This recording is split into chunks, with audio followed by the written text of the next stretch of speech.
Good evening, welcome dear listener. Tonight we embark upon a serene journey, exploring the quiet wisdom of Zen and the gentle emergence of your inner light. This exploration invites a deep sense of peace, especially as the world outside may bustle with festive energy. If your heart feels moved, please share the name of your country and your current local time. From which part of our beautiful planet do you find yourself breathing with us right now? This particular moment is a sanctuary, a quiet harbor for nurturing your awareness and awakening your spirit. Within this tranquil space, you are simply invited to be, to breathe, and to let these spoken words gently guide you inward. The inherent wisdom you seek already resides within you. We are simply rediscovering this radiant truth together. Should these sentiments resonate deeply, consider returning to this peaceful gathering whenever you desire quiet contemplation. Subscribe to ensure this haven of stillness remains easily accessible. Now, take a slow, deep breath and allow yourself to fully arrive in the present moment, the silent forest and the first snowfall. The air outside the monastery walls grew crisp, carrying the subtle scent of pine and damp earth, a prelude to the season's deep slumber. We turn our attention now to the quiet beauty of winter, a time universally recognized for its profound capacity for introspection and natural transformation. This period, often perceived as one of starkness, actually holds a gentle invitation to look inward, to find solace in stillness, and to observe the world's subtle shifts with a renewed sense of wonder. It is a season that encourages a slowing down, a deliberate pause in the relentless rhythm of life, allowing us to connect with the deeper currents of existence and the quiet wisdom that arises when external distractions begin to fade. As the days shorten and the landscape prepares for its frosty embrace, we too can find a fertile ground for inner quiet and profound contemplation, recognizing the inherent peace that resides within every moment of change. In a secluded Zen monastery nestled high in the snow-dusted mountains, lived a young monk named Kaito. His days were a tapestry of mindful tasks, sweeping the temple grounds, tending to the simple gardens, and sitting in silent meditation. This particular morning, as the first light touched the peaks, Kaito completed his morning chores with an unusual lightness in his step. The world around him felt hushed, expectant. He walked towards the edge of the forest, a place where ancient pines stood sentinel, their branches heavy with the promise of winter. The air was still, so still that Kaito could hear the soft beat of his own heart, a rhythm that echoed the profound quietude of the awakening world. He paused, his breath forming small clouds in the frigid air, fully present in the unfolding moment. Then it began. A single, delicate flake descended, swirling gently before landing on his outstretched palm, a tiny star of ice. Soon, another followed, then dozens, then hundreds, transforming the rugged landscape into a canvas of pristine white. Kaito watched, mesmerized, as the first gentle snowfall began to blanket the forest floor, muffling the last lingering sounds of autumn. Each flake was unique, yet together they formed a seamless, shimmering veil over the world. There was no rush, no urgency in their descent, only a graceful, unhurried surrender to gravity. He felt a profound sense of peace settle over him, observing this natural phenomenon with a beginner's mind, Shoshin, simply witnessing the beauty of change unfolding before his very eyes. The world was being remade, softly, silently, moment by moment. Kaito stood there for what felt like an eternity, his mind quieted by the hypnotic dance of the falling snow. He noticed the way the flakes clung to the rough bark of the trees, softening their edges, transforming the familiar into something new and ethereal. He felt a deep connection to this process, understanding that just as the snow transformed the outer world, so too did moments of quiet observation transform his inner landscape. The cold air invigorated his senses, sharpening his awareness of the subtle textures and scents around him. There was a profound stillness that permeated everything, a silent invitation to simply be, without judgment or expectation, embracing the natural flow of existence. This was a moment of pure, unadulterated presence, where the boundary between observer and observed dissolved into a unified experience of wonder. Later that day, Kaito shared his experience with Master Ryokan, describing the profound stillness he had found in the snowfall. The master listened with a gentle smile, his eyes reflecting a deep understanding. "Ah, Kaito," he began softly, "you have witnessed anicca, the truth of impermanence, in its most delicate form. Each snowflake is born, dances, melts, and returns to the earth, never truly lost, only transformed. This is the natural flow of all things, a constant dance of arising and passing away. To resist it is to invite suffering, Trishna, but to embrace it is to find profound freedom and inner peace." The words settled in Kaito's heart, resonating with the quiet wisdom he had felt that morning. This simple observation of the snowfall beautifully illustrates the core Buddhist principle of anicca, or impermanence. It teaches us that nothing in the phenomenal world is fixed or permanent. Everything is in a constant state of flux, always changing, always moving. From the smallest snowflake to the grandest mountain, from our fleeting thoughts to our physical bodies, all phenomena are subject to this natural law of arising, abiding, and passing away.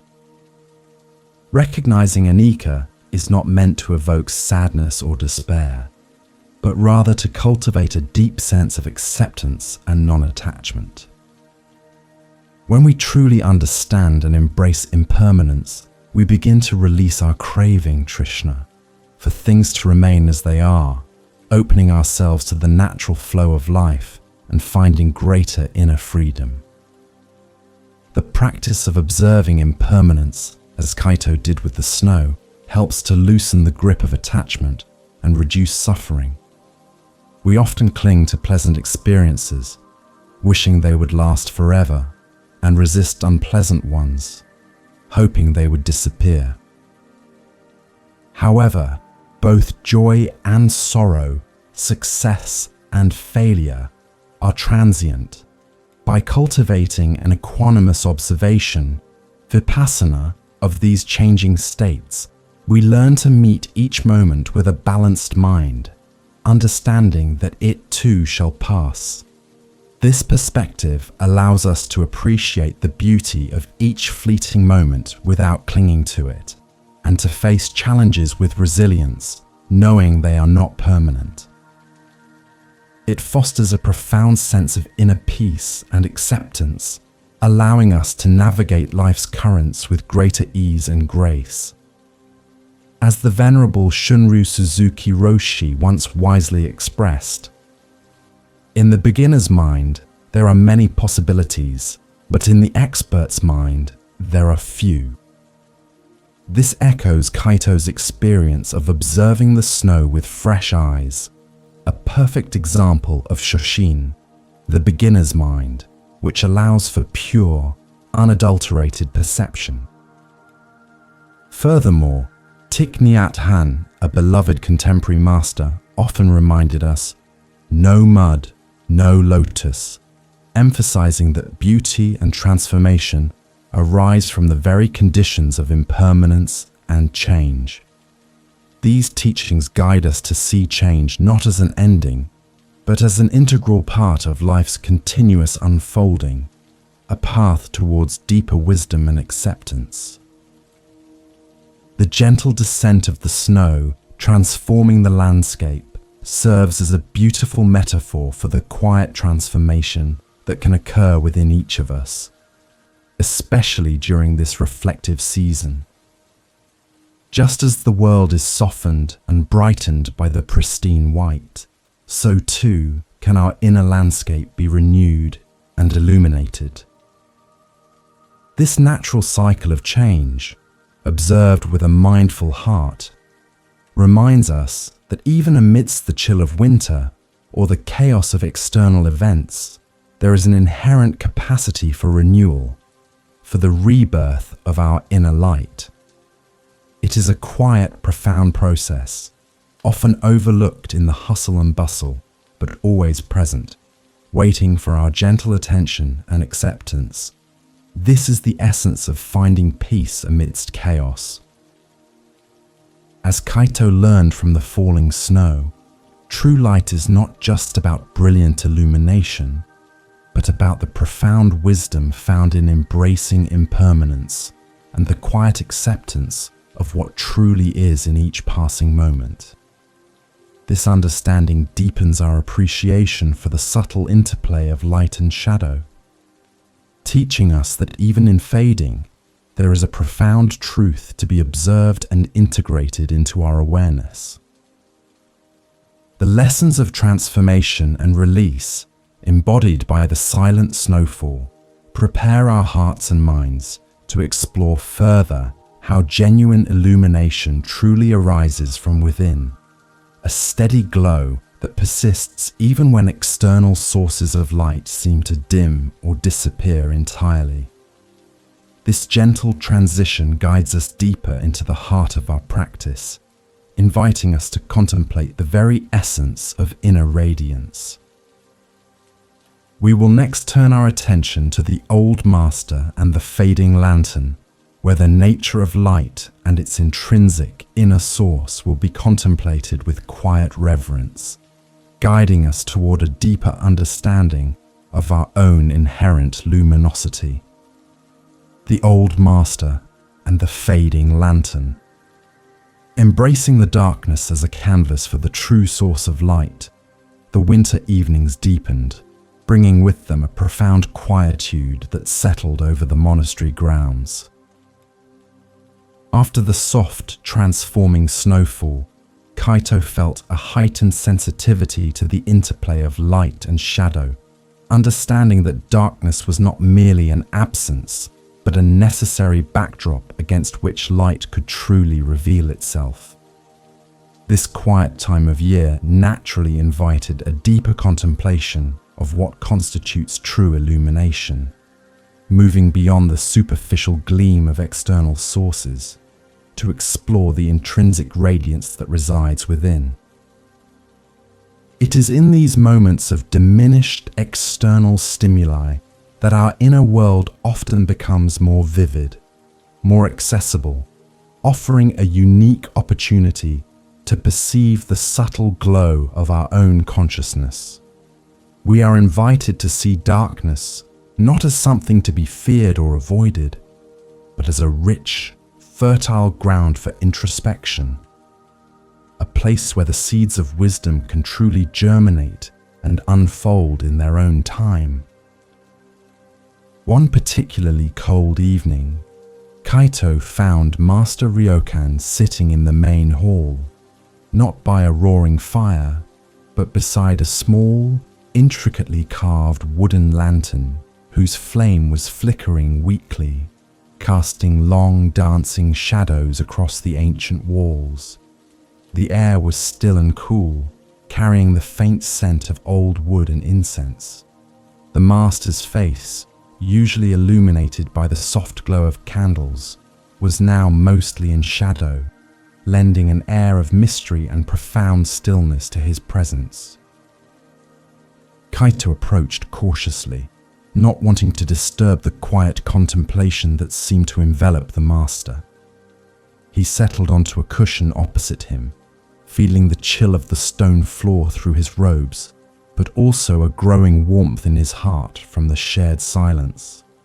The fading light seemed to draw them both deeper into a state of quietude, a shared space of observing awareness that transcended spoken words.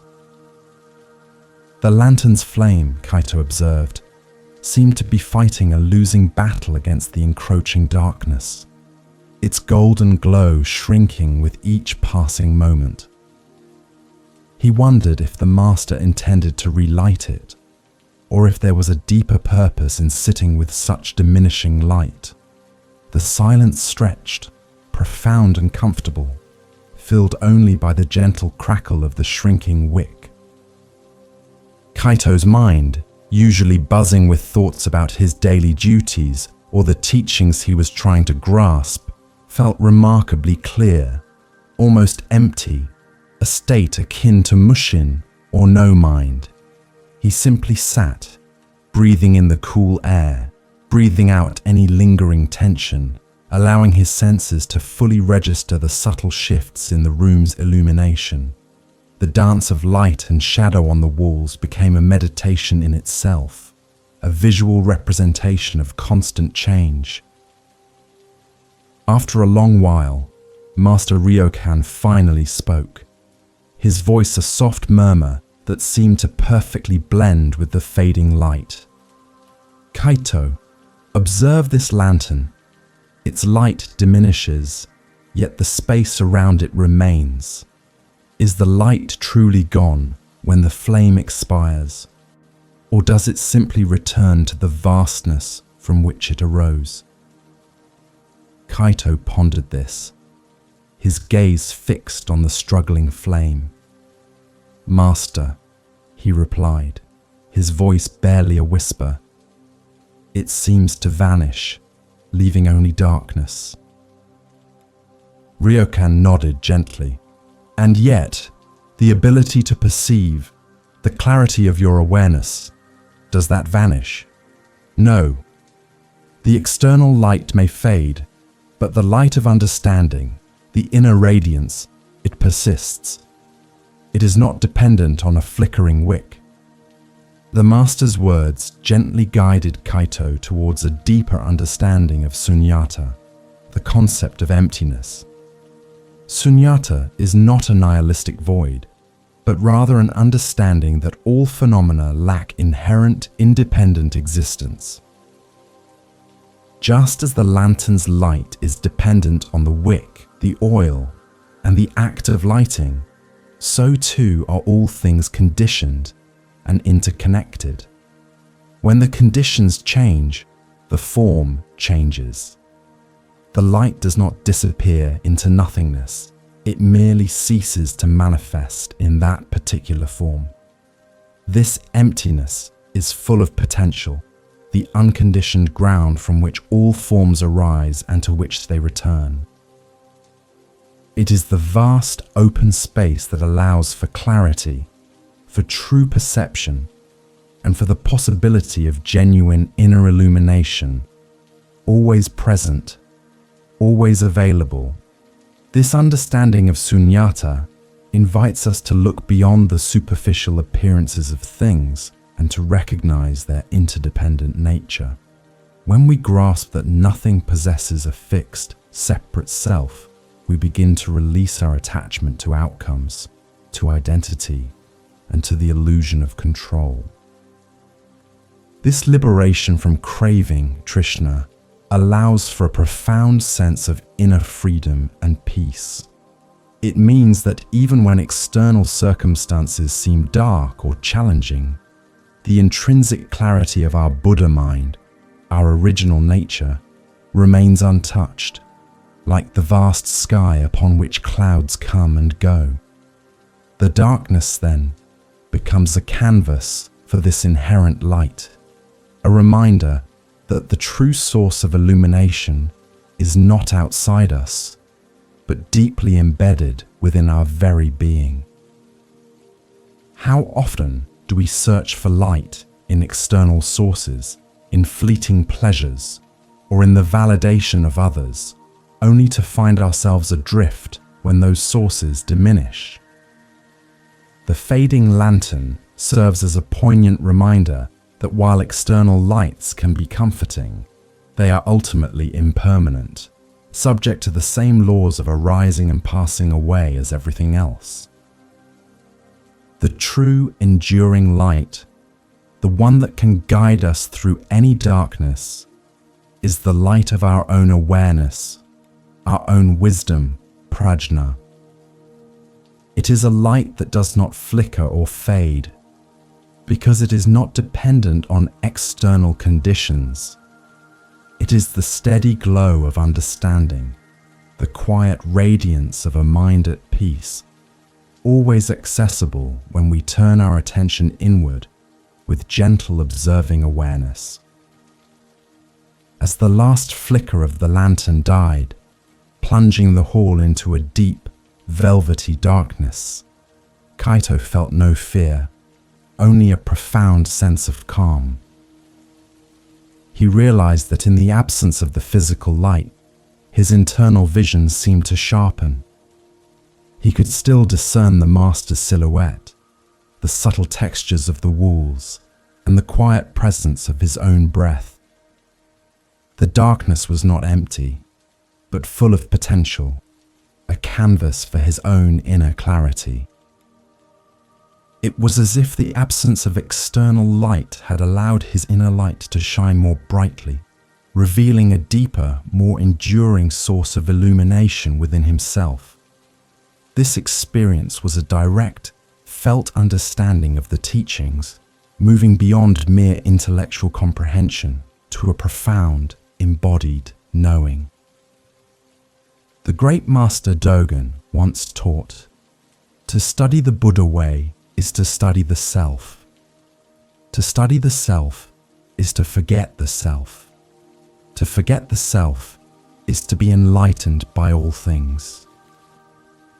This resonates deeply with Kaito's experience, as the fading light allowed him to forget the external self and be enlightened by the vastness of sunyata and his own inner clarity. Alan Yuarts, in his characteristic eloquence, observed, "Muddy water is best cleared by leaving it alone." Similarly, by simply sitting with the fading light, Kaito allowed his mind to settle, revealing the inherent light that was always there, unburdened by external distractions or the need for constant illumination. The wisdom of these masters points us towards the profound simplicity of just being. This quiet realization, born from the contemplation of a fading lantern and the vastness of sunyata, brought a deep sense of sufficiency and inner peace to Kaito. He understood that true light was not something to be sought or acquired, but something to be recognized as an inherent part of his own being, a radiant core that remained even in the deepest darkness. This profound insight into the nature of emptiness and inner clarity prepared him for the next layer of understanding, the profound meaning of giving and receiving, especially when the most precious offering is not a material object, but the full presence of one's awakened mind. We now turn our attention to the gift of presence, a simple offering where Kaito will learn the true value of being fully present. The gift of presence, a simple offering. As the winter deepened and the festive season approached, a gentle hum of anticipation began to stir within the monastery, even amidst its usual quietude. This was a time when the monks would gather for a special winter ceremony, a tradition that emphasized gratitude and the offering of simple gifts, not for their material value, but but for the intention and heart behind them. This period naturally invited a deeper contemplation of the profound meaning of giving and receiving, moving beyond superficial exchanges to understand the true essence of generosity and connection. It was a time to reflect on how our presence, our mindful attention, could be the most precious offering of all, enriching both the giver and the receiver in ways that material possessions rarely could. Kaito, still deeply moved by his experience with the fading lantern, found himself pondering what he could offer Master Ryokan. He wanted to give something that truly reflected his gratitude and his deepening understanding of the Dharma, something meaningful beyond its form. His initial thoughts drifted to practical items: a new meditation cushion, a fresh scroll for calligraphy, or perhaps a rare herb from the mountain slopes. Yet, as he considered each option, a subtle unease settled within him. None of these seemed quite right. They felt external, temporary, not fully capturing the essence of the inner transformation he was experiencing. He realized he was struggling with the very concept of a gift, trying to find something tangible to express an intangible feeling. The days leading up to the ceremony were filled with Kaito's quiet contemplation and a touch of mild internal struggle. He observed the other monks preparing their humble offerings: a carefully polished stone, a beautifully arranged handful of dried winter flowers, a poem meticulously copied onto fine paper. Each gift, though simple, was imbued with their sincere effort and mindful attention. Kaito watched them, feeling a sense of admiration, but also a renewed sense of his own dilemma. He walked through the quiet monastery grounds, the fresh snow crunching softly under his sandals, his mind searching for an answer, for a gift that would truly convey the profound lessons he had been receiving from Master Ryokan, lessons of impermanence, emptiness, and inner light. One afternoon, as Kaito sat in the meditation hall, his mind still preoccupied with the perfect gift, Master Ryokan entered, his presence a calming force. Without a word, the master sat opposite Kaito and simply began to breathe deeply and evenly. Kaito, initially distracted by his thoughts, gradually found his own breath syncing with the master's. He felt the gentle rise and fall of his chest, the cool air entering his nostrils, the warm air leaving. His mind, which had been racing, slowly began to settle, becoming more spacious, more present. He wasn't thinking about gifts anymore. He was simply breathing, simply being, fully immersed in the quiet rhythm of the present moment, a profound state of full presence. As their shared meditation deepened, Kaito felt a wave of clarity wash over him. The most precious offering, he realized, was not something he could buy or create with his hands. It was the gift of his own awakened attention, his full presence, his mind unburdened by craving, trishna, and fully rooted in the here and now. This was the essence of mindfulness, sati, the very practice Master Ryokan had tirelessly encouraged. The master had taught him that the breath, anapanasati, was a constant, gentle anchor, always available to bring him back to this sacred present moment, a moment of profound sufficiency and inner peace. This insight dissolved all his previous anxieties about finding a material gift. When the winter gathering finally arrived, the hall was filled with a soft glow from many lanterns and a palpable sense of warmth and camaraderie. One by one, the monks presented their gifts to Master Ryokan, each offering received with a gentle smile and a nod of appreciation. When it was Kaito's turn, he approached the master, his hands empty but his heart full. He bowed deeply, his gaze meeting Ryokan's with profound respect and a quiet understanding. "Master," Kaito said, his voice clear and resonant, "my offering to you this evening is my full presence. My intention is to meet each moment with a beginner's mind, Shoshin, to cultivate awareness, and to walk the path of Dharma with a heart open to all." Master Ryokan's smile widened, radiating a warmth that filled the entire hall. He placed a gentle hand on Kaito's shoulder. "Kaito, this is indeed the most precious gift. For in offering your full presence, you offer the essence of the Buddha mind, your original nature. There is no greater treasure than a mind awake, free from the suffering of craving and attachment, truly present in each moment.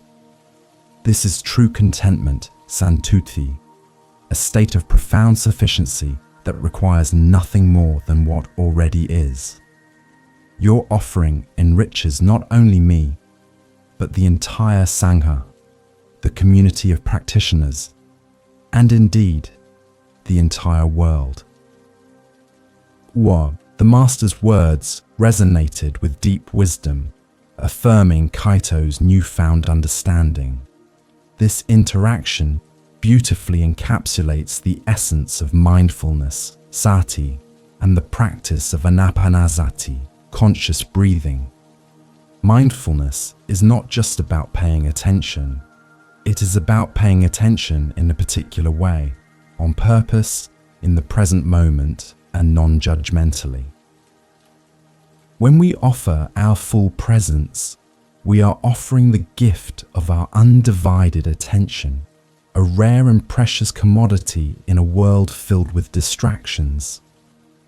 The breath in anapanasati becomes our steady companion, a reliable anchor that grounds us in the here and now, allowing us to experience each moment with clarity and a deep sense of inner peace. This practice cultivates a profound sense of sufficiency, reminding us that we already carry within us all that is truly needed. The cultivation of full presence, as Kaito demonstrated, is a profound act of self-compassion and an expression of true wisdom, prajna. It allows us to step out of the endless cycle of craving, trishna, and to find deep contentment in the simple act of being. When we are fully present, we are not dwelling on the past or worrying about the future. We are simply here, now, engaged with life as it unfolds.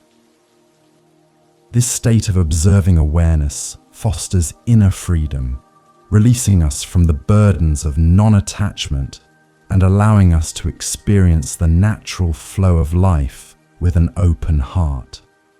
It is a continuous practice, a gentle return to the breath, a quiet affirmation of the inherent peace that resides within. Kaito's realization that full presence was the most profound gift brought him a deep sense of peace and a renewed commitment to his practice. He understood that this gift was not a one-time offering, but a continuous cultivation, a way of being that permeated every aspect of his life. This profound understanding of offering his awakened attention, his mindful heart, would continue to guide him as he navigated the world, reminding him that the greatest contribution one can make is to simply be fully here, now. This deep insight into the power of presence naturally leads us to consider how our inner peace can resonate outwards, influencing the world around us. We will next explore Echoes of Joy, the village carol, where Kaito will learn to find the source of joy within, even amidst external celebrations and sounds. Echoes of joy. The village carol. As the special winter ceremony concluded, a sense of deep contentment settled over the monastery. Kaito, feeling the profound peace that came from offering his full presence, noticed how his inner state influenced his perception of the world around him. The air, once sharp and cold, now seemed to carry a gentle crispness, and the silence of the mountains felt more resonant, more alive. This period, often marked by external celebrations in the nearby village, offered a unique opportunity to understand how we can cultivate inner peace amidst the various sounds and events of the world, distinguishing between transient external joy and the enduring wellspring of happiness within. It is a time to observe how our mind responds to stimuli and to gently guide it towards a place of unshakable calm, regardless of the outward commotion. Later that evening, as the sky deepened to a rich indigo and the first stars began to twinkle, Kaito was performing his evening meditation in the zendo. The monastery, typically a bastion of profound silence, was now permeated by a faint yet distinct sound drifting up from the valley below. It was the sound of distant carols, carried by the cold winter air from the bustling village. The voices, though indistinct, conveyed a sense of communal warmth and festive cheer, a stark contrast to the quiet contemplation of the monastic life. Kaito found himself listening, a subtle mix of longing for connection and the serene detachment of his practice arising within him. He observed these feelings without judgment, allowing them to simply be. The sounds of the carols, sometimes clear, sometimes muffled by the wind, created a fascinating internal landscape for Kaito. He noticed how his mind initially latched onto the melodies, tracing imaginary scenes of warmth and celebration in the village. A subtle pull, a gentle craving, Trishna, for that external joy arose. Yet, having recently deepened his understanding of full presence and non-attachment, he gently brought his awareness back to his breath, to the rise and fall of his abdomen. He acknowledged the sounds and the feelings they evoked, but did not allow himself to be swept away by them. He simply observed, allowing the sounds to enter his awareness and then to pass, like clouds drifting across the sky of his mind. Master Ryokan, sensing Kaito's internal process, approached him after the meditation. "Kaito," the master inquired softly, "did the village carols disturb your meditation this evening?" Kaito bowed. "Master, they were indeed present. For a moment, I felt a pull, a longing for the festivities. But then, I remembered your teachings on presence, and I returned to my breath, observing the sounds without entanglement." Ryokan smiled, his eyes twinkling in the dim light. "Excellent, Kaito. The world will always present us with distractions, with sounds of joy and sorrow. The true challenge and the true liberation lies in finding the source of joy within, a wellspring that does not depend on external sounds or events." The master's words illuminated the profound practice of equanimity, upekkha. Equanimity is the ability to maintain a balanced and peaceful mind, regardless of external stimuli or internal fluctuations. It means meeting both pleasant and unpleasant experiences with an evenness of mind, without attachment to the pleasant or aversion to the unpleasant. The village carols, while evoking a sense of joy, were external and transient. True joy, Ryokan implied, comes from within, from a mind that is stable, free from craving, and rooted in its own inherent peace. This inner peace is not a fleeting emotion, but a steady state of being that allows us to navigate the world's ups and downs with grace and resilience. Kaito reflected on this, understanding that his initial longing for the village festivities was a form of craving, a desire for an external source to fulfill an internal need. But the master's teaching reminded him that the capacity for joy, for peace, for contentment santuti was always available within him, a part of his Buddha mind, his original nature. It was not something to be sought outside, but to be recognized and cultivated internally. This insight brought a profound sense of relief and inner freedom.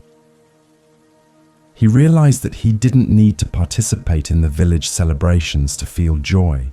He could access that joy simply by being present, by observing his experience with equanimous observation, vipassana.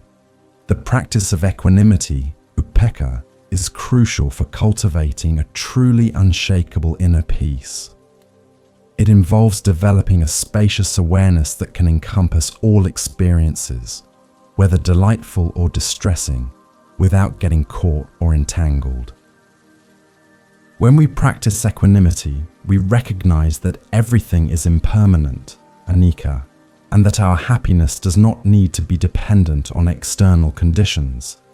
We learn to observe our reactions without judgment, letting go of the need to control or change what is. This allows us to remain centered, even amidst the chaos and clamor of the world, fostering a deep sense of acceptance and inner freedom. It is a path to liberation from suffering, Trishna. As Kaito continued his evening meditation, the carols from the village still drifted in, but now they were simply sounds, no longer holding the power to pull him away from his center. He listened to them as he would listen to the wind in the pines or the distant hoot of an owl, simply observing their presence in the vastness of his awareness. He felt a quiet joy arise from within, a joy that was not dependent on the specific melodies or the festive atmosphere, but on the profound peace of his own present moment, a state of sufficiency. This was the joy of being fully here, fully aware, fully at peace with whatever arose, both within and without.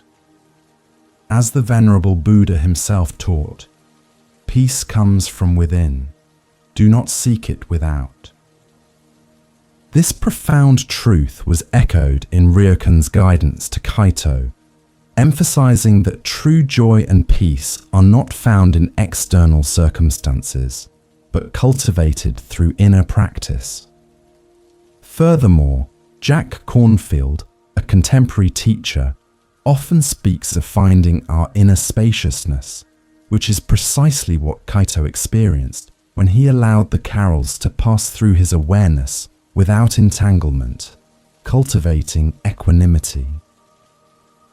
These teachings remind us that our capacity for peace is always available, a constant source of calm within the ever-changing tapestry of life. Kaito's journey from longing to equanimous acceptance, guided by the distant village carols, deepened his understanding that true joy and peace are not external acquisitions, but internal cultivations. He learned to distinguish between fleeting external stimuli and the enduring wellspring of his own Buddha mind, a source of contentment, santuti, that could not be shaken by the world's celebrations or its sorrows. This profound insight into finding inner peace amidst external sounds now prepared him to extend that same compassionate awareness outwards, transforming his understanding of connection and care. We will next explore the path of compassion. A frozen bird, where Kaito will learn to extend kindness and care to all beings without expectation, manifesting his inner peace through action. Melting ice, flowing stream, letting go. The winter days, though often stark and cold, held a profound beauty in their quiet transformations, inviting us to contemplate the natural process of release, renewal, and deep metamorphosis. After the profound lessons on impermanence and the inner light, Kaito found himself drawn to the monastery's stream, now a delicate dance between solid ice and flowing water. This period of transition in nature served as a powerful metaphor for the internal shifts we are all invited to experience, especially as we move through seasons of change in our own lives. It is a time for observing how resistance to change can create internal suffering, and how a gentle surrender to the natural flow can unlock immense inner freedom and peace. We are encouraged to embrace the wisdom inherent in nature's cycles, recognizing that letting go is not an act of loss, but an essential step towards new growth and profound inner liberation. One crisp morning, Kaito walked along the stream that wound through the monastery's property, its banks still dusted with a fresh layer of snow. The sun, though low in the sky, cast a brilliant, glinting light upon the partially frozen water. He watched as large shards of ice, remnants of the deeper winter, slowly detached from the banks and floated downstream, gradually diminishing in size as they encountered the warmer currents. The water underneath, liberated from its icy embrace, flowed with a serene, persistent energy, gurgling softly as it navigated around obstacles. The sound was a gentle melody of transformation, a quiet symphony of release and movement, captivating Kaito's full presence. He observed how the ice, once rigidly fixed, was now gracefully surrendering to the natural forces, dissolving back into the larger body of water, a perfect illustration of impermanence. As Kaito watched this natural phenomenon, his mind began to reflect on the things he sometimes held on to, the subtle attachments that created internal resistance. He thought of old ideas about himself, expectations about how life should unfold, or even small preferences that, when unmet, caused a ripple of discontent. He recognized a subtle craving Trishna to maintain certain comfortable states, a desire for things to remain fixed and predictable, much like the ice clinging to the riverbank. He realized that this clinging, this subtle resistance to the natural flow of change, was a source of quiet suffering. The melting ice offered a vivid, tangible lesson in the wisdom of non-attachment, showing him that true freedom lay in allowing things to be as they are, to arise and pass away with grace. Master Ryokan, with his usual quiet perception, appeared beside Kaito, his footsteps silent on the snow. He stood for a moment, his gaze also fixed on the melting stream, a gentle smile playing on his lips. The air around them was still, filled only with the soft sounds of the water and the distant call of a winter bird. There was no need for immediate words, only the shared presence in the face of this unfolding natural lesson. The master's presence always brought a sense of calm, a deeper grounding, reminding Kaito that even in moments of profound observation, the greatest teaching often lay in the simple act of being present, fully immersed in the experience without judgment or mental commentary. Finally, Ryokan turned to Kaito. "What do you see, Kaito, in the dance of the ice and the stream?" he asked, his voice soft as the falling snow.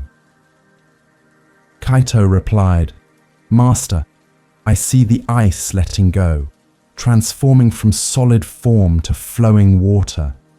It does not resist its dissolution. It simply yields to the current. Ryokan nodded thoughtfully. Indeed. And what does this teach us about our own lives, about the nature of our attachments, and the wisdom of letting go? Kaito paused, contemplating the master's words, feeling the subtle stirrings of a deeper understanding within his own heart. The question was not merely intellectual, but an invitation to a direct, felt experience of truth, a profound self-knowledge. The master continued, his voice weaving seamlessly with the sound of the flowing water. This is a direct teaching of anicca, impermanence. Everything, like this ice, is in a constant state of change. Forms arise, they abide for a time, and then they pass away, transforming into something new. To hold on to any form, any idea, any experience is like trying to grasp the melting ice. It will inevitably slip through your fingers, leaving you with a sense of loss and suffering. True freedom, true inner peace, comes from understanding this natural flow, from practicing detachment and allowing things to simply be as they are, without resistance or craving. The concept of detachment or non-attachment is not about becoming indifferent or uncaring. Instead, it is about releasing the grip of craving Trishna that causes suffering. It means recognizing that our happiness and inner peace are not dependent on external conditions, people, or possessions, all of which are impermanent anicca. When we practice non-attachment, we can fully engage with life, appreciate its beauty, and experience its joys, but without clinging to them. We learn to let go of expectations, to accept what arises, and to release what passes away, knowing that our true nature, our Buddha mind, remains untouched by the shifting tides of the world. This is the path to profound inner freedom and a deep sense of sufficiency. Kaito felt a profound resonance with the master's words. He understood that the subtle clinging he had observed within himself was a form of resistance to the natural unfolding of life. The melting ice was a powerful visual aid, showing him that surrender was not weakness, but a profound strength, a wisdom that allowed for transformation and renewal. He felt a lightness, a sense of inner freedom, as if some invisible burden had been lifted from his shoulders. He realized that letting go was not about giving up, but about opening up, creating space for new experiences, new insights, and a deeper connection to the natural flow of existence. This was a path to cultivate true contentment, santuti, in every moment. As the Venerable Buddha once taught, holding on to anger is like grasping a hot coal with the intent of throwing it at someone else. You are the one who gets burned. This wisdom extends to all forms of clinging, reminding us that attachment to anything impermanent inevitably leads to suffering. Alan Watts, with his characteristic clarity, echoed this sentiment by observing that the only way to make sense out of change is to plunge into it, move with it, and join the dance. These profound teachings emphasize that true liberation comes from embracing the flow of life, practicing non-attachment, and recognizing the liberating truth of anicca, allowing us to cultivate inner peace and wisdom, prajna. The wisdom Kaito gained from observing the melting ice, the understanding of non-attachment, and the liberating truth of impermanence settled deeply within him, bringing a quiet sense of peace and acceptance. He understood that just as the stream effortlessly flowed onward, so too could his life, unburdened by the unnecessary weight of clinging. This profound lesson in letting go prepared his heart to fully appreciate the simple, enduring warmth that could be cultivated from within. A warmth that transcended external conditions and offered a deep sense of sufficiency. We will now turn our attention to the hearth's warmth, inner contentment, where the focus shifts to finding that deep sense of well-being from within, a radiant inner peace that is always available. The hearth's warmth, inner contentment. Cultivating a deep sense of warmth and well-being from within becomes especially poignant during the cold embrace of winter. After the profound lessons of impermanence and non-attachment, Kaito began to perceive warmth not merely as a physical sensation, but as an internal state, a gentle glow of contentment that could be nurtured regardless of external temperatures. This period of quiet introspection during the colder months offered a unique opportunity to turn inward and discover the inherent sources of comfort and peace that reside within each of us. It is an invitation to recognize that true warmth is not solely dependent on a crackling fire or a sunny day, but can be generated from a mind at ease, a heart full of gratitude, and a spirit rooted in sufficiency. As evening descended, bringing with it a sharp chill that permeated the monastery's ancient stones, the monks began to gather in the communal hall.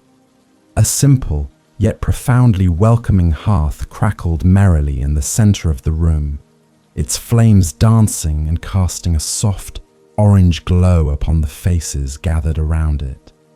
The scent of burning wood, earthy and comforting, mingled with the faint aroma of incense, creating an atmosphere of profound tranquility. The air, though cold at the edges of the room, was deliciously warm near the fire, inviting everyone to draw closer, to share in the simple, yet profound comfort it offered. There was a quiet hum of shared presence, a palpable sense of community, sangha in the stillness. Kaito settled onto a cushion near the hearth, feeling the gentle warmth seep into his robes and more profoundly, into his very being. He closed his eyes for a moment, letting the soothing crackle of the fire become a backdrop to his conscious breathing. Anapanasati. He felt the physical warmth radiating from the flames, but also a deeper internal warmth, a sense of peace that resonated with his earlier insights. It was the warmth of contentment, santuti, a feeling of deep sufficiency that required nothing more than this present moment. The quiet company, the dancing flames, the gentle rhythm of his breath. He realized this inner warmth was not dependent on the fire, but merely amplified by it, a reflection of his own inherent Buddha mind. There were no elaborate conversations, no grand pronouncements in this gathering. The monks simply sat, some with eyes closed, some gazing into the hypnotic dance of the flames. The silence was not empty, but full, rich with shared presence and a collective sense of peace. This simplicity, Kaito observed, was the very essence of contentment. There was no striving, no craving Trishna for more, no feeling of lack. Everyone was simply here now, finding a profound richness in what was simple, essential, and truly enough. This moment was a powerful demonstration of how inner peace can be cultivated through the appreciation of sufficiency, a quiet acceptance of what is. Master Ryokan, seated amongst his monks, his face illuminated by the flickering light, observed the serene scene with a knowing smile. He saw the contentment in their relaxed postures, the peace in their quiet breathing. He understood that these moments, seemingly ordinary, were in fact profound opportunities for spiritual cultivation. He knew that true warmth, the kind that sustains and nourishes the spirit, originated not from the external fire, but from the internal disposition of the heart and mind, a deep wellspring of peace, a radiant inner light that could never be extinguished by the deepest winter chill. After a long period of comfortable silence, Master Ryokan spoke, his voice soft, almost a whisper, yet it carried clearly through the quiet hall. "My dear ones," he began, "this hearth offers us physical warmth, a comfort to our bodies, but the true warmth, the enduring warmth, is born within. It is the warmth of contentment, Santuthi, the profound realization that you already possess all that is truly needed for peace. It is the recognition of sufficiency, the release from the endless cycle of craving, Trishna, for what is external. This inner warmth, this peace, is your original nature, your Buddha mind, always present, always radiant. The teaching on contentment, Santuthi, is a cornerstone of Buddhist practice. It is about finding deep satisfaction and sufficiency in the present moment, rather than constantly seeking happiness in future events or external acquisitions. When we cultivate contentment, we liberate ourselves from the suffering caused by craving, Trishna, and the endless cycle of desire. It is a profound act of acceptance, acknowledging that you are here and this is sufficient. This inner peace is not a passive resignation, but an active cultivation of gratitude and appreciation for the simple abundance of life, allowing our inner light to shine brightly, unburdened by the pursuit of more. Kaito deeply absorbed the master's words, feeling them resonate with his recent experiences of non-attachment and full presence. He understood that the warmth he felt was not merely from the fire, but from the profound peace within him, amplified by the communal energy of the Sangha. This was the essence of inner freedom, to be at peace, to feel whole and complete, regardless of what the external world offered or withheld. He looked at the dancing flames, no longer seeing just fire, but a reflection of the vibrant, ever-present inner light that resided within himself and all beings, a source of unwavering peace and wisdom, prajna. The Venerable Buddha taught, health is the greatest gift, contentment the greatest wealth, faithfulness the best relationship. This ancient wisdom underscores the profound value of Santuthi, emphasizing that true richness is an internal state, not an external accumulation. Similarly, Dogen Zenji often spoke of the everyday mind as the Buddha mind, implying that enlightenment and contentment are found not in extraordinary experiences, but in the mindful appreciation of ordinary moments, like sitting by a simple hearth. These teachings guide us to look inward for our deepest sources of peace, recognizing the inherent sufficiency in simply being. The profound sense of inner warmth and contentment Kaito experienced by the hearth deepened his understanding of sufficiency and the ever-present Buddha mind within him. He realized that this inner radiance was not dependent on external conditions, but was a constant, accessible source of peace that could be cultivated and sustained through mindful presence and the practice of non-attachment. This feeling of deep satisfaction, born from simplicity and awareness, naturally expanded his perspective, inviting him to contemplate his place within the larger tapestry of existence. We will now turn our attention to the starry night, vastness and smallness, where Kaito will contemplate our place in the vastness of the cosmos, finding connection in the boundless expanse above. The starry night, vastness and smallness. Contemplating our place in the vastness of the cosmos is a timeless practice, one that can simultaneously humble and uplift the spirit, especially during the clear, crisp nights of winter. After experiencing the profound inner warmth of contentment, Kaito felt his awareness expand beyond the monastery walls, drawn to the boundless expanse above. This period of quiet contemplation of the night sky offers a unique opportunity to connect with the interconnectedness of all existence, to feel both our individual smallness and our profound belonging within the grand tapestry of the universe. It is an invitation to release the narrow confines of self-preoccupation and to embrace a wider perspective, recognizing the inherent wisdom and peace that comes from understanding our place in the natural flow of all things.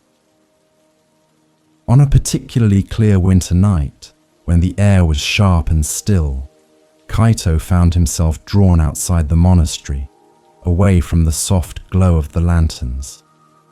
The sky above was a breathtaking spectacle, a vast velvety canvas dotted with countless stars, each one a distant sun, shimmering with ancient light. The Milky Way, a luminous river of starlight, arced majestically across the zenith, a silent testament to the immensity of the cosmos. The cold air invigorated his senses, sharpening his perception of the profound silence and the sheer scale of what lay beyond the earth. He stood there, wrapped in his robes, his breath forming small clouds that quickly dissolved into the vastness, feeling both incredibly small and intimately connected to everything he observed. Kaito's gaze wandered from one constellation to another, from the familiar patterns to the faint, almost imperceptible glimmer of distant galaxies. He reflected on the vastness of space, the unimaginable distances, and the countless eons that had passed since the light from some of these stars began its journey. In comparison, his own life, his worries, his aspirations seemed infinitesimally small, like a single grain of sand on an endless beach. Yet, this feeling of smallness was not one of insignificance, but rather of liberation. It was a release from the burdens of self-importance, a gentle reminder that he was part of something infinitely larger and more enduring than his individual existence.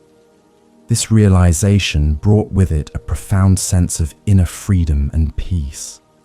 As he continued to gaze upward, a deep sense of interconnectedness began to settle within him. He remembered the master's teachings on sunyata, emptiness, not as a void, but as the fundamental nature of all phenomena lacking inherent independent existence. Each star, each galaxy, each particle of dust, including himself, was part of an intricate, interdependent web, constantly arising and passing away, yet eternally connected. The light from distant stars had traveled through the same vastness that surrounded his own small form, linking him to the most ancient and distant reaches of the universe.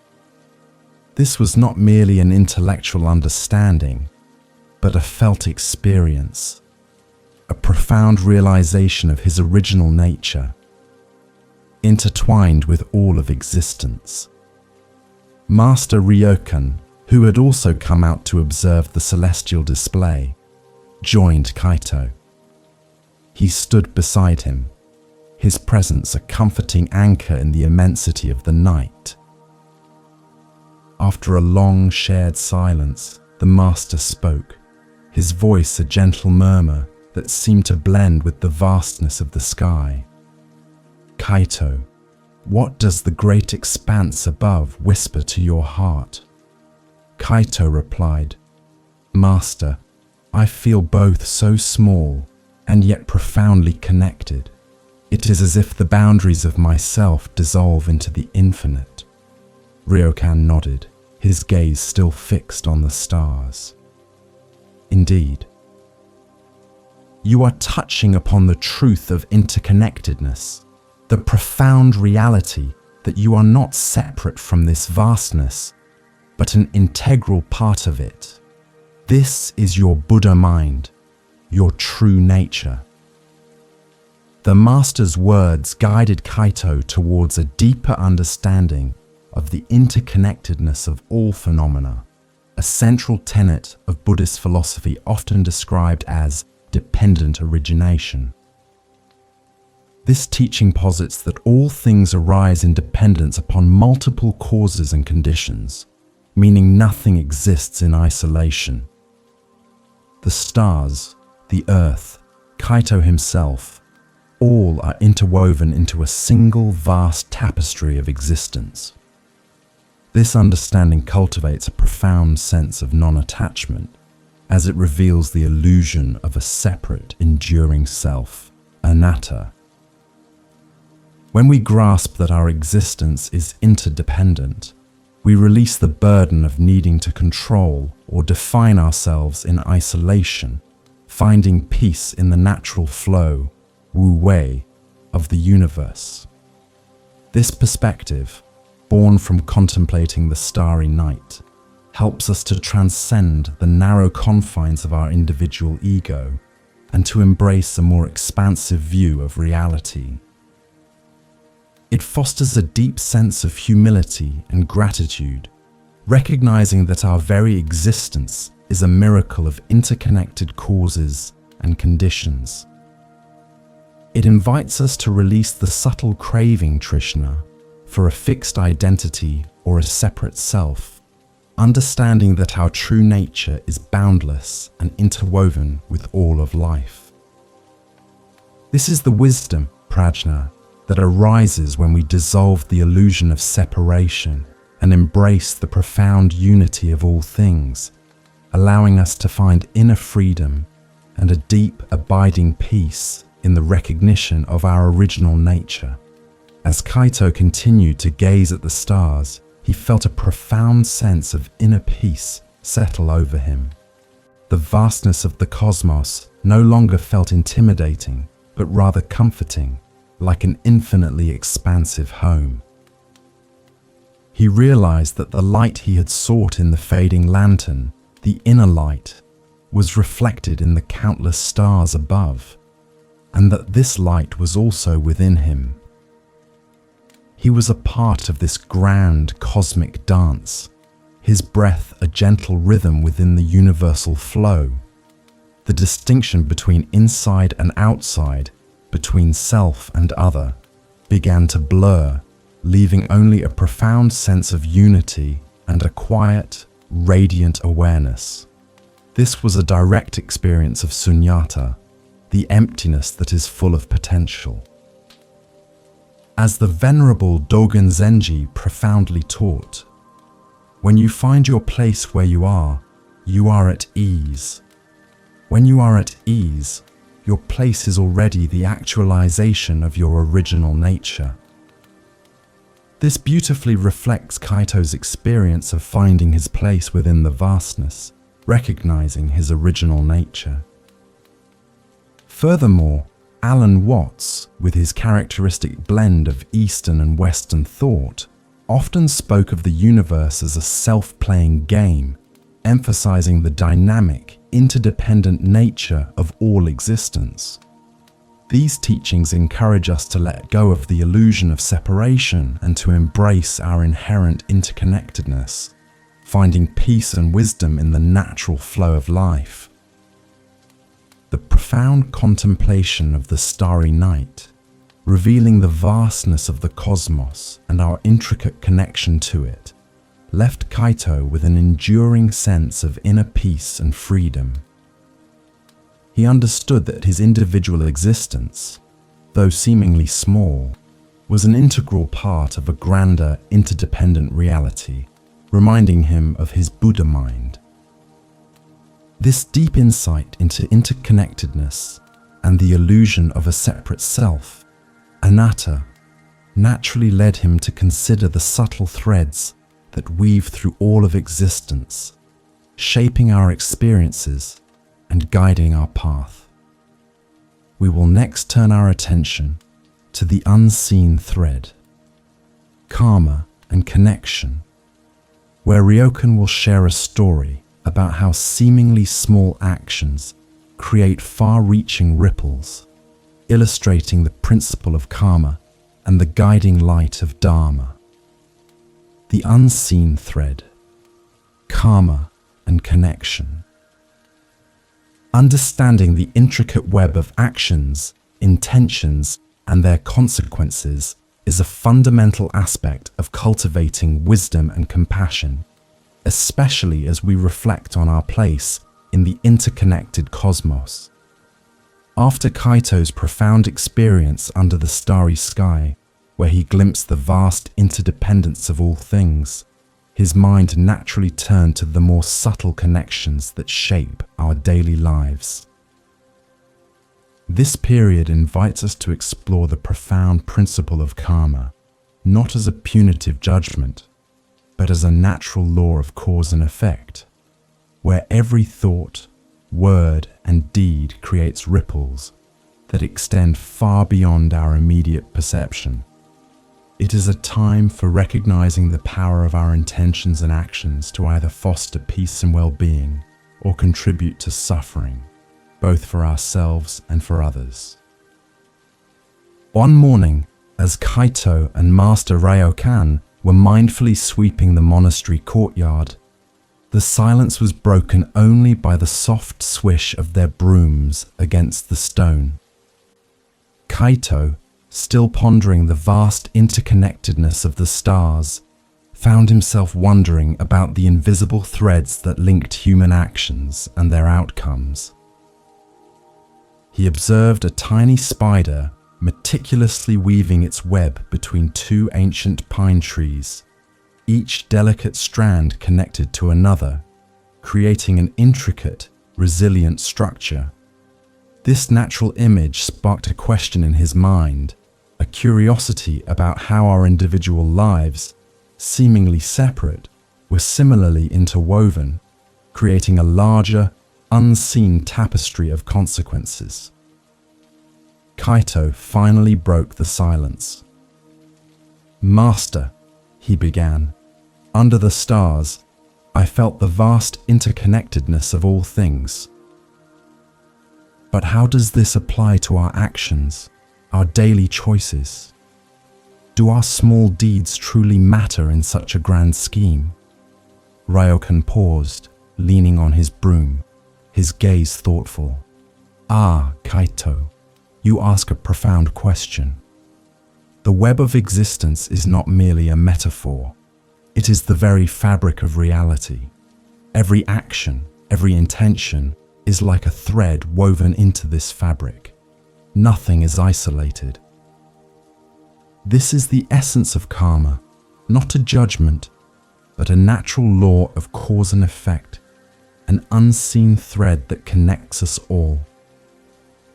Ryokan then recounted a story from an ancient text, his voice low and resonant, perfectly suited to the quiet morning. Long ago, in a distant village, there lived a humble weaver named Aki. Aki was known for her meticulous work, but also for her kindness. One winter, a traveling merchant, cold and hungry, sought shelter. Aki, though she had little, offered him her warmest blanket and a bowl of her meager rice. The merchant, deeply touched, promised to repay her kindness, though he had nothing at the time. Years passed, and Aki continued her quiet life, forgetting the encounter, never expecting anything in return. She simply acted with karuna, compassion, from her heart. Many years later, Ryokan continued. A severe drought struck Aki's village and famine threatened. Aki, now old and frail, faced starvation.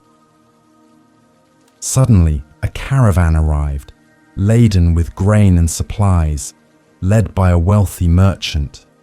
It was the same merchant Aki had helped long ago. He remembered her kindness, karuna, and now prosperous, he returned to repay his debt, not just to Aki, but to her entire village. His single act of gratitude, spurred by Aki's initial compassion, saved countless lives. Aki's small act of kindness, born from a heart of metta, loving kindness, had created a ripple effect, returning to her and her community in their greatest time of need. This is the unseen thread of karma. This story beautifully illustrates the principle of karma, which in Buddhism is understood not as fate or divine retribution, but as intentional action and its natural consequences. Every thought, word, and deed we perform, driven by intention, creates a karmic seed that will eventually bear fruit, either positive or negative. It is a profound reminder that we are constantly shaping our future and the world around us through our choices. When we act with compassion, metta and karuna, and wisdom, prajna, we sow seeds of well-being and inner peace. When we act from craving, trishna, or aversion, we sow seeds of suffering, dukkha. Karma is the dynamic process of life unfolding, guided by the ethical framework of the Dharma. The Dharma, or the teachings of the Buddha, provides a clear path for navigating this intricate web of karma. It offers the Noble Eightfold Path as a guide for right understanding, right intention, right speech, right action, right livelihood, right effort, right mindfulness, sati, and right concentration, samadhi. By aligning our actions with the Dharma, we cultivate positive karma, leading to greater happiness, inner peace, and liberation from suffering. It encourages us to be mindful of our intentions, to act with compassion, and to understand the interconnectedness of all beings. It is a path of self-knowledge and self-compassion, leading us towards our original nature, our Buddha mind, and the cessation of suffering, nirodha. Kaito listened intently, the story resonating deeply with his understanding of interconnectedness. He realized that even the smallest acts of kindness, performed with a heart full of metta, loving kindness, and karuna, compassion, had far-reaching consequences, extending beyond his immediate perception. His daily mindful tasks, his interactions with the Sangha, his quiet meditations, all were threads in this vast web, contributing to the collective well-being. This understanding brought a profound sense of responsibility, not as a burden, but as an empowering realization of his capacity to positively influence the world through his conscious choices and ethical conduct, sila. As the Venerable Buddha taught, what we think, we become. This emphasizes the profound power of our intentions and thoughts in shaping our karma. Thich Nhat Hanh, a contemporary master, beautifully elaborated. Our own life is the instrument with which we experiment with the truth. This highlights that our daily actions are our practice, our way of directly engaging with the principles of karma and dharma. These teachings remind us that we are not passive observers in life, but active participants, constantly weaving the fabric of our experience through our choices, guided by wisdom, prajna and compassion, metta and karuna. The story of Aki and the merchant deepened Kaito's appreciation for the unseen threads of karma and the guiding light of dharma. He understood that every conscious action, every intention, contributes to the intricate tapestry of existence, affirming his place within the vast interconnectedness he had observed in the starry night. This realization that his inner light and choices had far-reaching ripples inspired him to expand his compassion beyond individual acts towards a universal aspiration for the well-being of all. We will next turn our attention to the Bodhisattva's vow, light for all, where Kaito will learn about expanding his compassion and inner light beyond himself, aspiring for the liberation of all beings from suffering. The Bodhisattva's vow, light for all. Expanding our compassion and inner light beyond ourselves is a profound step on the path of awakening, transforming personal peace into universal well-being. After Kaito's deep understanding of karma and the interconnectedness of all actions, his heart naturally yearned to extend his growing inner radiance to others. This period invites us to contemplate the Bodhisattva ideal, a path of selfless service and boundless compassion, where the aspiration for enlightenment is not solely for individual liberation, but for the benefit and well-being of all sentient beings. It is an invitation to recognize that our own inner peace is deeply intertwined with the peace of the world, and that by cultivating karuna, compassionate action, we contribute to a collective awakening. One crisp morning, as the sun began to paint the snow-capped peaks with hues of rose and gold, Kaito was assisting Master Ryokan in preparing the ceremonial tea. The quiet ritual, performed with mindful precision, allowed for a deeper connection between them. Kaito, still reflecting on the far-reaching ripples of karma, felt a new question stir within him. He understood the importance of his own practice, his own journey towards inner peace and wisdom, prajna. But he wondered, how could one truly make a difference in a world filled with so much suffering, so much craving, Trishna? How could his small, flickering inner light contribute to illuminating the vast darkness he sometimes perceived beyond the monastery walls? As Kaito poured the steaming tea into the master's bowl, he carefully articulated his question. Master, I strive for inner peace, for wisdom, for liberation from suffering. But when I consider the vastness of suffering in the world, my personal efforts seem so small, almost insignificant. How can one truly bring light to such a grand scale of darkness? Ryokan took a slow, deliberate sip of tea, his gaze serene and profound. Ah, Kaito, he replied, his voice a gentle hum. You are touching upon the heart of the Bodhisattva's vow, the aspiration to awaken, not just for oneself, but for the liberation of all beings from suffering. Ryokan then began to speak of the Bodhisattva, a being who, having reached the threshold of nirvana, chooses to postpone their own final liberation to remain in the world and help all other sentient beings achieve enlightenment. Imagine the master said, a great ocean. Each drop of water seeks its own path to the shore, to merge with the vastness. But the Bodhisattva, standing on the very edge of that shore, turns back into the waves, extending a hand to every struggling drop, guiding them towards freedom. Their light is not hoarded, but shared, reflected in every being they encounter. This is the ultimate expression of metta, loving kindness, and karuna, compassion. Kaito listened intently, feeling a powerful resonance with this ideal. He had been focusing on his individual journey, on cultivating his own inner light.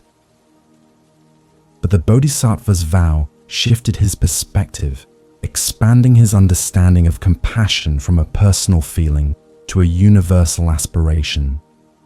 It was not about achieving a perfect state and then helping others, but about integrating compassion into every step of the path, recognizing that his own liberation was inextricably linked to the liberation of all. This was a profound realization of the interconnectedness, sunyata, of all beings, a deep understanding of anatta, the non-self, where true fulfillment arises from selfless service. The Bodhisattva ideal is a powerful and transformative concept in Buddhism. It represents the highest expression of karuna, compassion, and metta, loving kindness, combined with prajna, wisdom. A bodhisattva actively cultivates virtues like generosity, ethical conduct, sila, patience, effort, meditation, samadhi, and wisdom, not for personal gain, but with the explicit intention of benefiting all sentient beings. Their path is one of active engagement with the world, seeking to alleviate suffering wherever it is found, and to guide others towards their own inherent Buddha mind, their original nature. It is a continuous, selfless journey, driven by boundless love and a deep understanding of interdependence. This aspiration to bring light to all, to actively alleviate suffering, transforms our personal practice into a universal endeavor. It reminds us that our inner peace is not a solitary achievement, but a radiant force that can ripple outwards, touching countless lives. When we cultivate our inner light, our observing awareness, we are not just lighting our own way. We are contributing to the collective illumination of humanity. This is the essence of finding peace amidst chaos. By embodying compassion and wisdom, we become a beacon of light for others, guiding them towards their own inherent capacity for peace and liberation, free from craving, trishna, and suffering. Kaito felt a profound shift within his heart. His personal quest for enlightenment now felt interwoven with a larger, more expansive purpose. His awakened inner light was not meant to be kept to himself, but to be shared, to serve as a guide for others. He realized that even in his quiet monastic life, every mindful action, every moment of full presence, contributed to this universal aspiration. He committed himself more deeply to his practice, understanding that by cultivating his own wisdom and compassion, he was actively participating in the Bodhisattva's vow, helping to bring light to all beings. This was the true meaning of the Dharma. As the Venerable Buddha taught, just as a mother would protect her only child with her life, even so let one cultivate a boundless love towards all beings. This teaching of metta, loving kindness, is the foundation of the Bodhisattva's boundless compassion. Pema Chodron, a contemporary teacher, beautifully articulates this by saying, The Bodhisattva path is about waking up and realizing that you are connected to everyone and everything. These profound words encourage us to expand our hearts, to recognize our inherent interconnectedness, and to aspire for the well-being of all, embodying the light of universal compassion. Kaito's acceptance of the Bodhisattva's vow, the aspiration to bring light to all beings, filled him with a renewed sense of purpose and boundless compassion. He understood that his inner radiance was not just for his own liberation, but a powerful force that could contribute to the collective awakening of the world, helping to alleviate suffering, dukkha. This profound shift from individual focus to universal aspiration prepared him to navigate the world's challenges with an unshakable inner calm, knowing that true peace could be found even in the midst of external turbulence. We will now turn our attention to peace amidst the storm, the rock garden, where Kaito will learn to find unshakable stillness within external chaos and turbulence, cultivating a serene heart. Peace amidst the storm, the rock garden. Finding unshakable stillness within external chaos and turbulence is a profound practice, one that allows us to cultivate a serene heart regardless of the world's fluctuations. After Kaito embraced the Bodhisattva's vow, extending his compassion to all beings, he understood that this expansive love required a deeply rooted inner stability. This period invites us to explore how we can maintain our inner peace even when faced with the inevitable storms of life, both literal and metaphorical.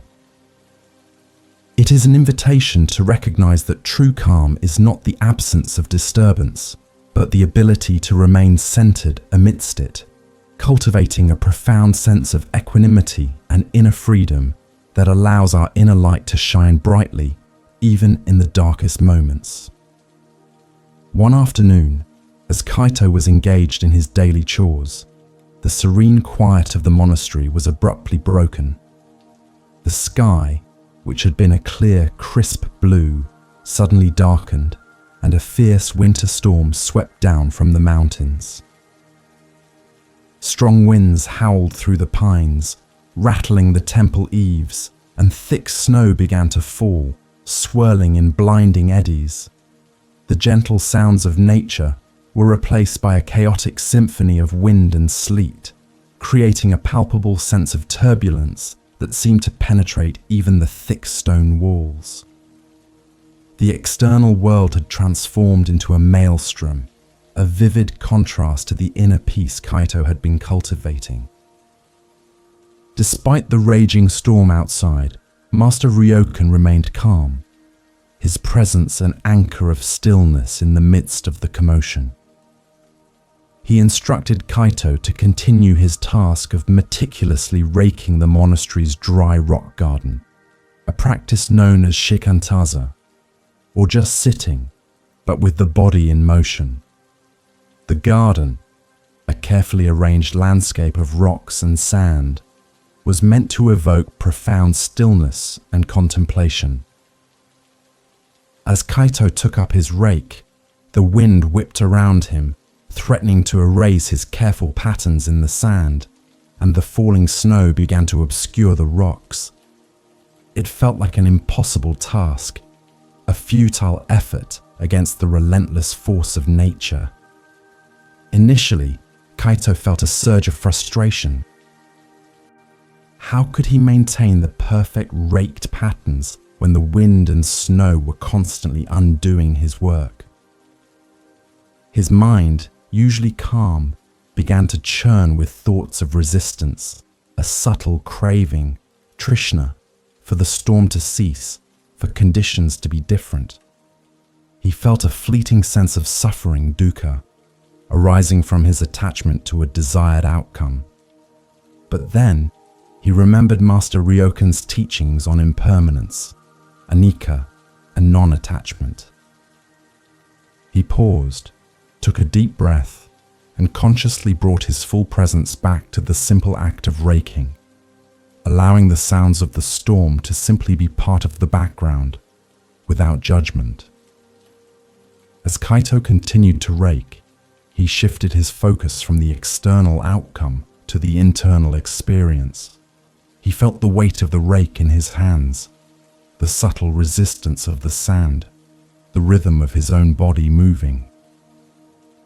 He allowed the wind to blow, the snow to fall, recognizing them as transient phenomena, just like his own thoughts and emotions. He stopped trying to fight the storm or achieve a perfect, lasting pattern. Instead, he found a profound peace in the very act of raking, in the mindful engagement with each stroke, knowing that the patterns would inevitably be swept away. This was the essence of shikantaza, just being, fully present in the moment, without striving or clinging. The practice of shikantaza, literally just sitting or just doing, is a fundamental Zen meditation technique that emphasizes simply being present with whatever arises, without judgment, expectation, or attachment. In Kaito's case, it extended to the mindful act of raking the rock garden amidst the storm. It is about cultivating mushin, or no mind, a state of open awareness where thoughts and feelings are allowed to come and go without entanglement. This practice helps to develop equanimity, upekkha, the ability to maintain a balanced and peaceful mind, regardless of external conditions. It is a profound way to find inner freedom and peace amidst chaos, recognizing that our true nature, our Buddha mind, remains untouched by external turbulence. The rock garden, even as it was being constantly rearranged by the elements, became a powerful teacher for Kaito. He realized that true peace was not found in controlling the external world, but in cultivating an unshakable stillness within. The storm outside was a mirror, reflecting the storms that sometimes rage within his own mind. By letting go of his attachment to a perfect, unchanging garden, he found a deeper peace in the continuous, mindful effort of raking. He understood that his inner light, his Buddha mind, was not extinguished by the chaos, but shone more brightly when he chose to remain present and equanimous, a beacon of calm amidst the turbulence. As Kaito continued his mindful raking, the storm, though still raging, no longer felt threatening. It was simply part of the natural flow, Wu Wei. He felt a deep sense of connection to the rhythm of nature, to the impermanence of all things. His body moved with a quiet grace, his mind clear and focused. He was simply doing, simply being, fully immersed in the present moment, a state of profound sufficiency. The rock garden, though momentarily disrupted, held its inherent beauty, and Kaito held his inherent peace. He understood that this was the essence of inner freedom, to find stillness in motion and calm in chaos, cultivating, observing awareness. The Venerable Dogen Zenji, the founder of Soto Zen in Japan, taught, "When you sit, just sit. When you walk, just walk. Above all, do not wobble." This perfectly encapsulates the essence of shikantaza and Kaito's experience of raking the garden amidst the storm, emphasizing full presence and non-striving. Furthermore, Alan Yurts, with his characteristic wit, often remarked, "The only way to make sense out of change is to plunge into it, move with it, and join the dance." These teachings reinforce the idea that true peace is not found by avoiding chaos, but by embracing it with a calm, centered mind, rooted in equanimity and the natural flow of existence. Kaito's experience in the rock garden, finding peace amidst the storm through the practice of shikantaza, deepened his understanding of unshakable inner stillness and equanimity. He realized that the external chaos could not disturb his inner light if he chose to remain present and non-attached, cultivating his Buddha mind. This profound lesson in finding serenity within turbulence now prepared him to connect more deeply with the timeless wisdom of those who had walked this path before him, finding inspiration and guidance in their experiences. We will next turn our attention to the whispers of ancestors, ancient wisdom, where Kaito will connect with the timeless lineage of wisdom and spiritual guidance, drawing strength from the collective journey. The whispers of ancestors, ancient wisdom.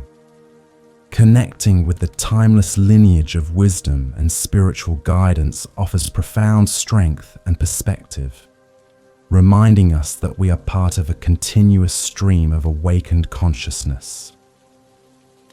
After Kaito's experience of finding peace amidst the storm, he understood the importance of an unshakable inner core. This period invites us to reflect on the Sangha, the community of practitioners, and the enduring legacy of the Dharma, recognizing that our individual path is supported by the collective journey of countless beings who have walked before us.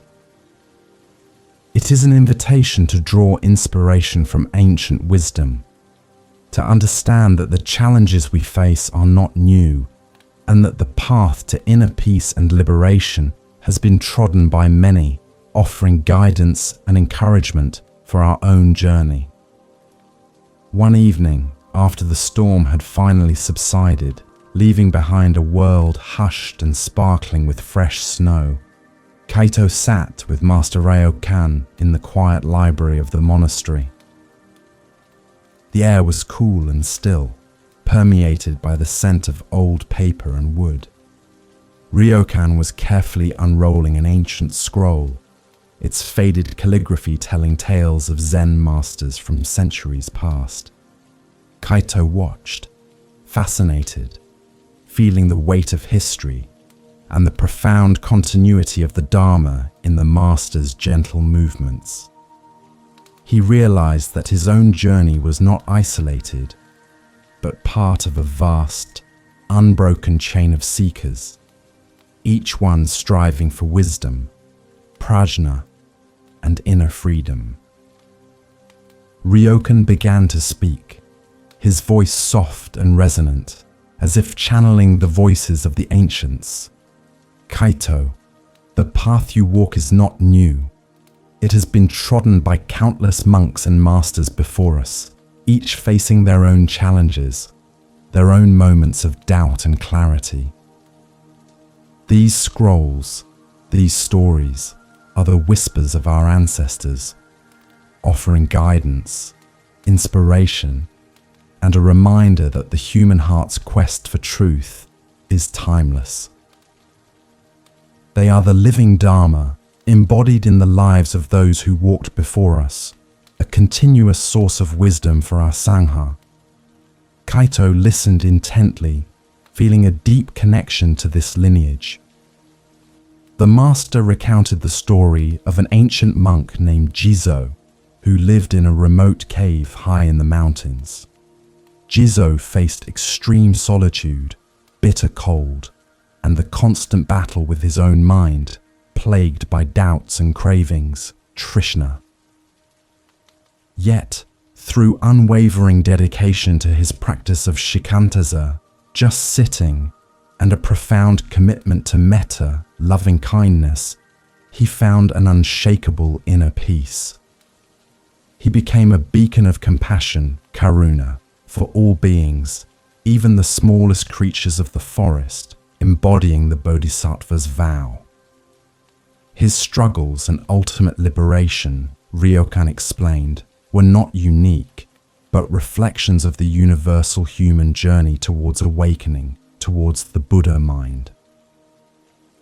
Ryokan also spoke of the great Dogen Zenji, who brought Soto Zen from China to Japan, enduring immense hardship and skepticism. Dogen's unwavering commitment to the practice of shikantaza and his profound insights into the nature of reality laid the foundation for generations of practitioners. He emphasized the importance of everyday practice, of finding enlightenment in the mundane, in sweeping the floor or preparing a meal with full presence, sati. His perseverance, his wisdom, prajna, and his deep understanding of impermanence, anicca, continue to illuminate the path for countless seekers, reminding us that the Dharma is a living, breathing tradition, continuously unfolding through dedicated practice.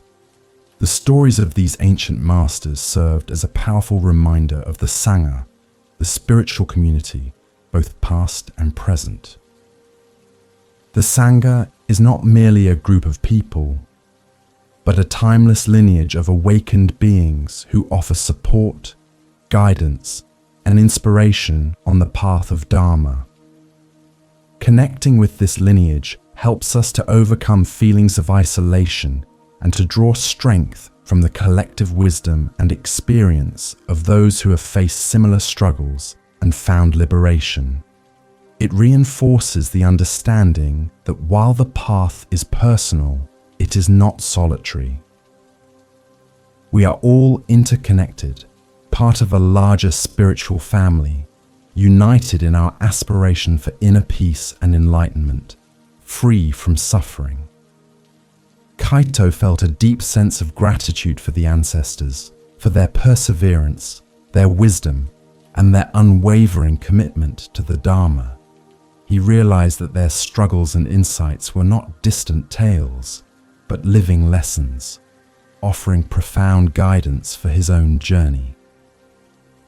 Their experiences taught him that challenges were an inherent part of the path, but that through diligent practice, full presence, sati, and a heart filled with compassion, karuna, inner peace and liberation were always attainable.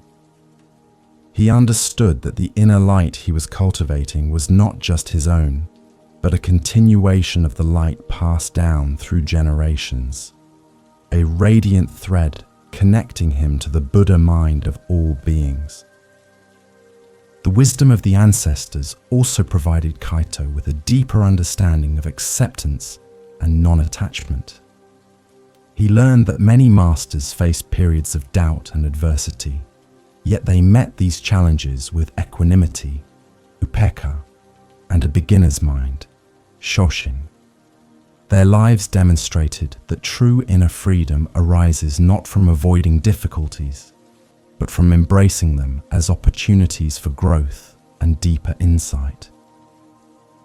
This perspective allowed Kaito to approach his own practice with renewed vigor and patience, knowing that every step, every moment of conscious breathing, anapanasati, was a contribution to his own awakening and to the timeless lineage of the Dharma.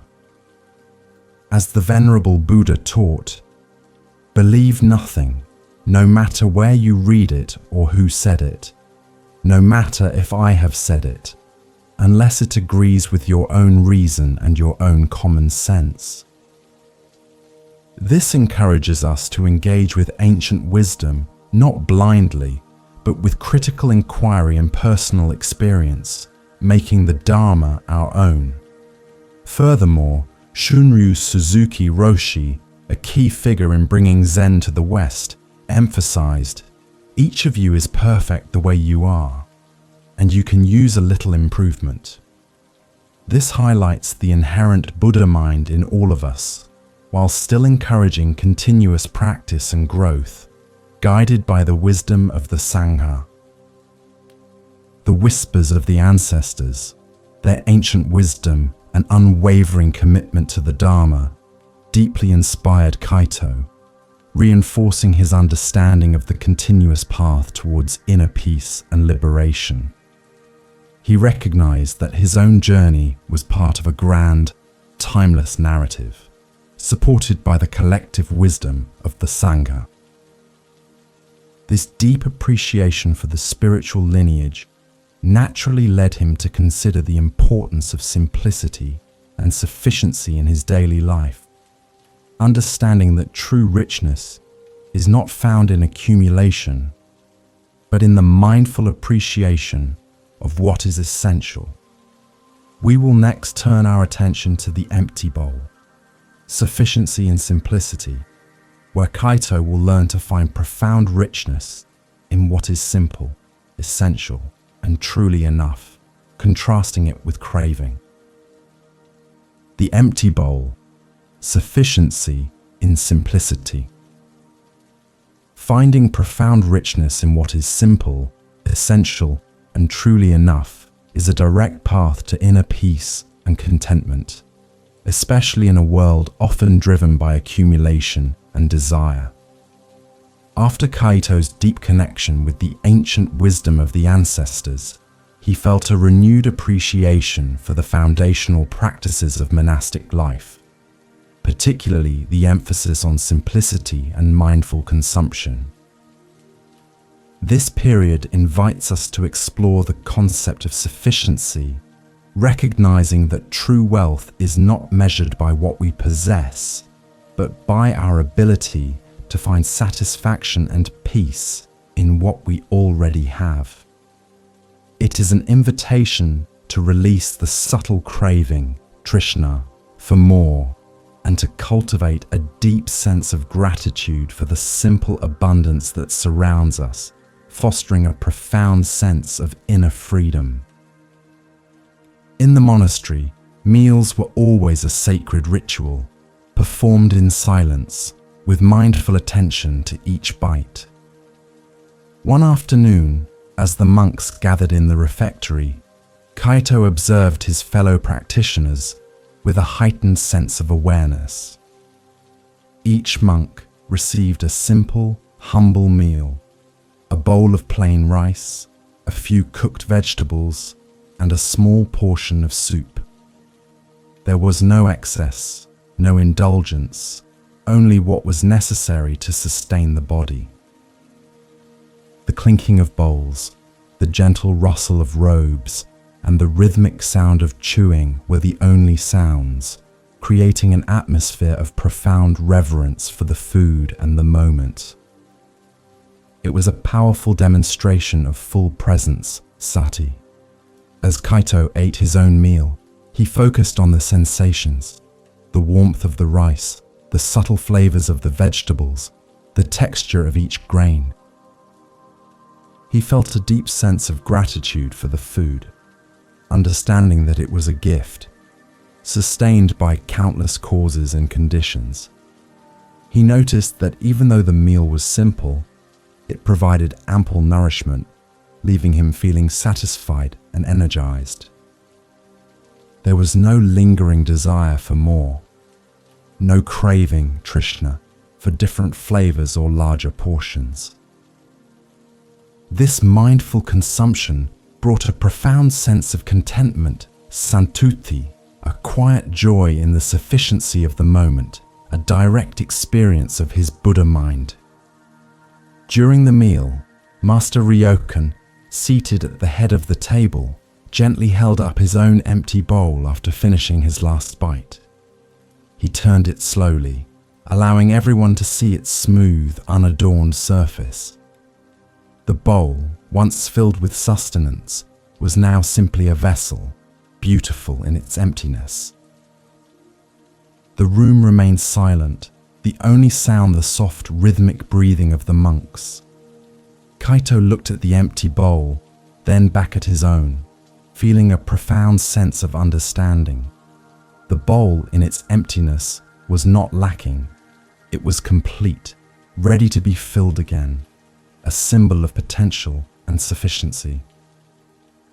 Ryokan then spoke, his voice a soft, clear bell in the quiet hall. My dear ones, observe this empty bowl. It is not empty of meaning, but full of potential. It reminds us of sufficiency in simplicity. We often seek fulfillment in filling our lives with more possessions, more experiences, more desires, driven by craving, Trishna. But true richness, true inner peace, comes from recognizing that what is essential is already enough. The empty bowl teaches us that true contentment, santuti, is found when we release the need to constantly fill ourselves and instead appreciate the profound abundance in what simply is. The teaching of the empty bowl beautifully contrasts with the concept of Trishna, or craving. Trishna is the insatiable desire for more, for what is lacking, for what is external. It is a root cause of suffering, dukkha, as it leads to an endless cycle of wanting and dissatisfaction. The empty bowl, however, invites us to cultivate contentment, santuti, by finding satisfaction in our basic needs and in the simple act of being. It encourages us to recognize the inherent sufficiency of the present moment, to appreciate the natural flow, wu wei, of life, without constantly striving for external acquisitions. This is a profound path to inner freedom and peace, a direct experience of our Buddha mind. Kaito deeply absorbed the master's words, feeling them resonate with his earlier lessons on non-attachment and impermanence. He realized that his striving for a perfect gift for the master had been a subtle form of craving, a desire to fill a perceived lack. But the empty bowl and the mindful meal taught him that true value lay not in accumulation, but in appreciation, in the profound gratitude for what was already present. This understanding brought a deep sense of liberation, releasing him from the subtle pressures of wanting more and grounding him in a state of profound peace and contentment, a radiant inner light. The practice of cultivating sufficiency and simplicity extends beyond meals to every aspect of our lives. It encourages us to be mindful of our consumption, to appreciate the resources we have, and to release the constant pull of consumerism and external validation. When we embrace simplicity, we create space in our lives, not just physically, but mentally and emotionally. This space allows for greater clarity, for deeper connection to our inner wisdom, prajna, and for a more profound experience of inner freedom. It is a path of ethical conduct, sila, a way of living that aligns with the Dharma, fostering well-being for ourselves and for the entire Sangha. As the Venerable Buddha taught, the greatest wealth is contentment. This timeless wisdom beautifully encapsulates the essence of santuti and the teaching of the empty bowl. Shunryu Suzuki Roshi, in his teachings, often emphasized the importance of not holding on to anything, encouraging a profound non-attachment to both possessions and concepts. These teachings guide us away from the suffering of craving, Trishna, and towards a deeper appreciation for the inherent sufficiency and abundance that resides within, a constant source of inner peace and our original nature, our Buddha mind, always present and always enough. Kaito's profound understanding of sufficiency and simplicity, born from the contemplation of the empty bowl, deepened his sense of inner peace and liberation from craving. He realized that true richness was an internal state, a radiant contentment that was always available when he chose to be mindful and grateful for what simply was. This recognition of his inherent Buddha mind, unburdened by external desires, now prepared him to observe the quiet, continuous process of his own inner transformation. We will next turn our attention to the unfolding blossom, inner growth, where Kaito will recognize the quiet, continuous process of inner transformation and development, like a bud promising spring. The unfolding blossom, inner growth.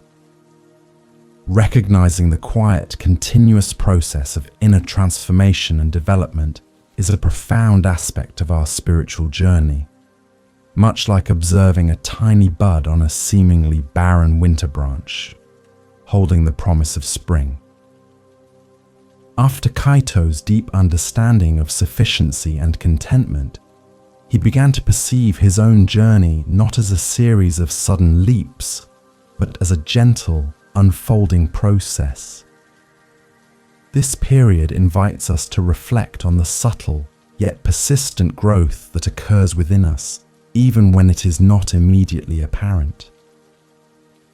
It is an invitation to cultivate self-knowledge and self-compassion, recognizing that awakening and wisdom are a continuous, gentle unfolding, a natural flow, wu-wei, that reveals our inherent Buddha mind over time, free from craving, trishna, or the pressure of external expectations. One late winter afternoon, Kaito was taking a mindful walk through the monastery's small frost-covered garden. The trees were still bare, their branches stark against the pale sky, and the earth lay dormant under a thin blanket of snow. Most of the garden seemed asleep, waiting for the warmer kiss of spring. Yet, as Kaito paused beside a gnarled plum tree, he noticed something remarkable. Tucked away on a seemingly lifeless branch, almost hidden by a cluster of dry leaves, was a tiny, tightly closed bud, no bigger than his fingertip. It was a subtle sign of life, a quiet promise of renewal, a testament to the persistent, unseen forces of nature. Kaito leaned closer, observing the bud with full presence. Sati. It was a delicate sphere, a vibrant green peeking through its protective brown casing, resilient against the cold. He imagined the immense life force contained within that tiny form, patiently waiting for the opportune moment to unfurl, to burst forth with color and fragrance.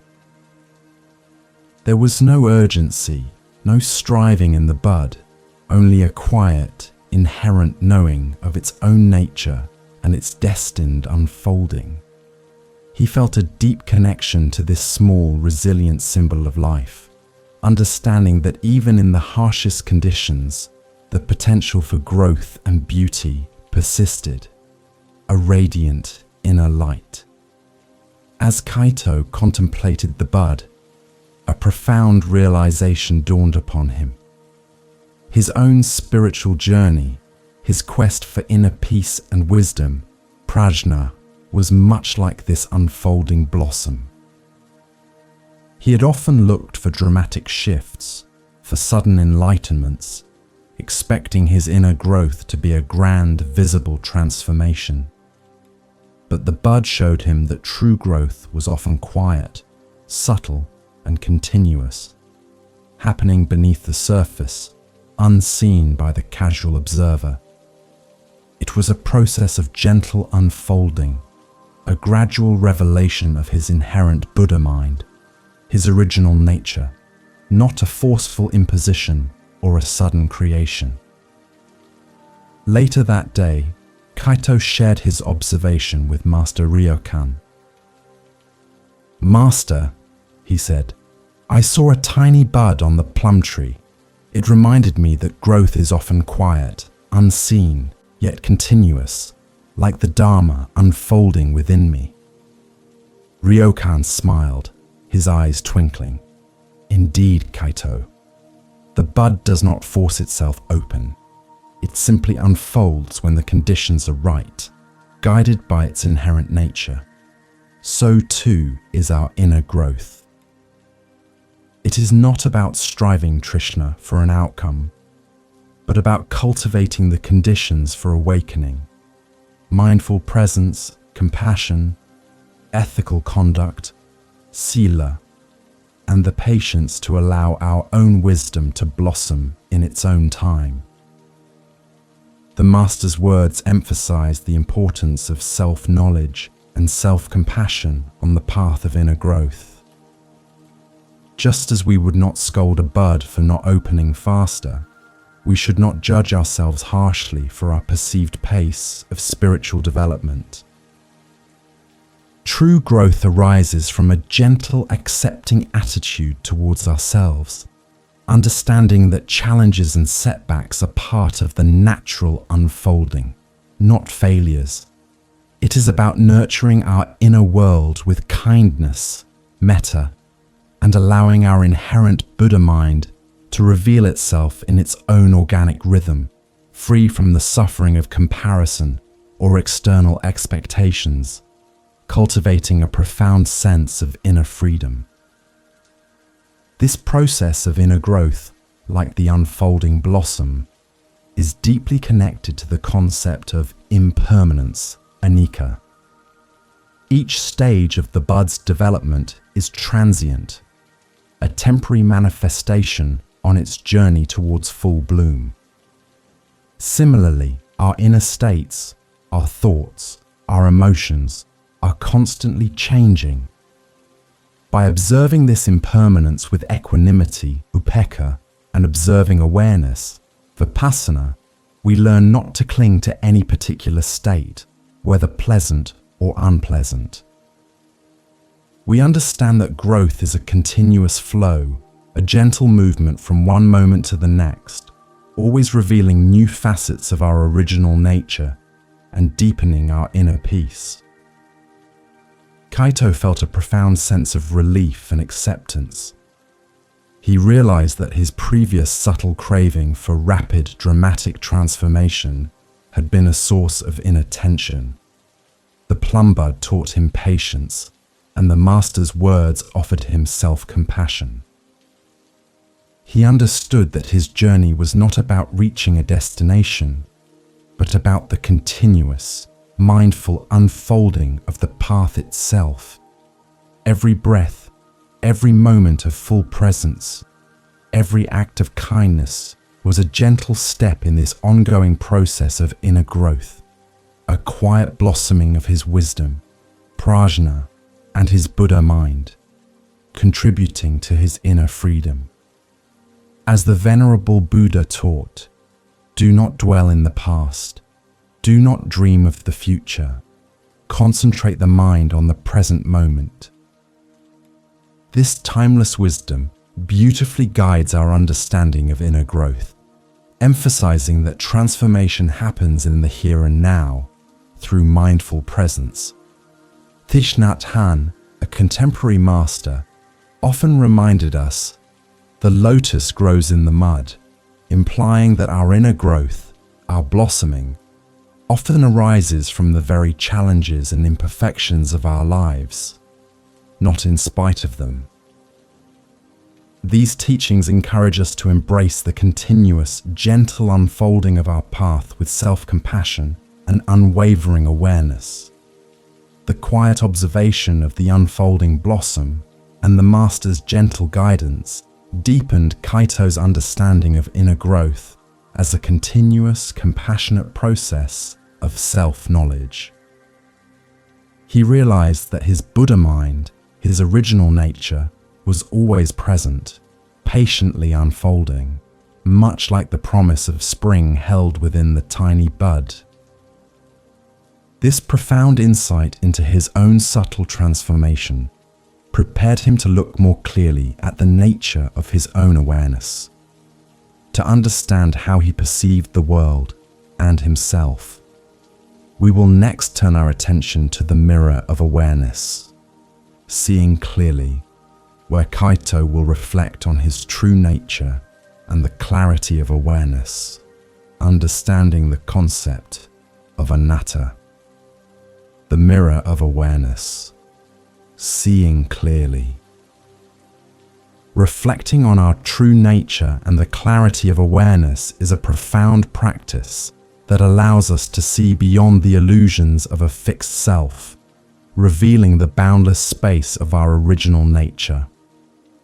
After Kaito's contemplation of inner growth as an unfolding blossom, he felt a deeper connection to his inherent Buddha mind. This period invites us to explore the concept of anatta, or non-self, understanding that our true identity is not a static, separate entity, but a dynamic, interdependent process.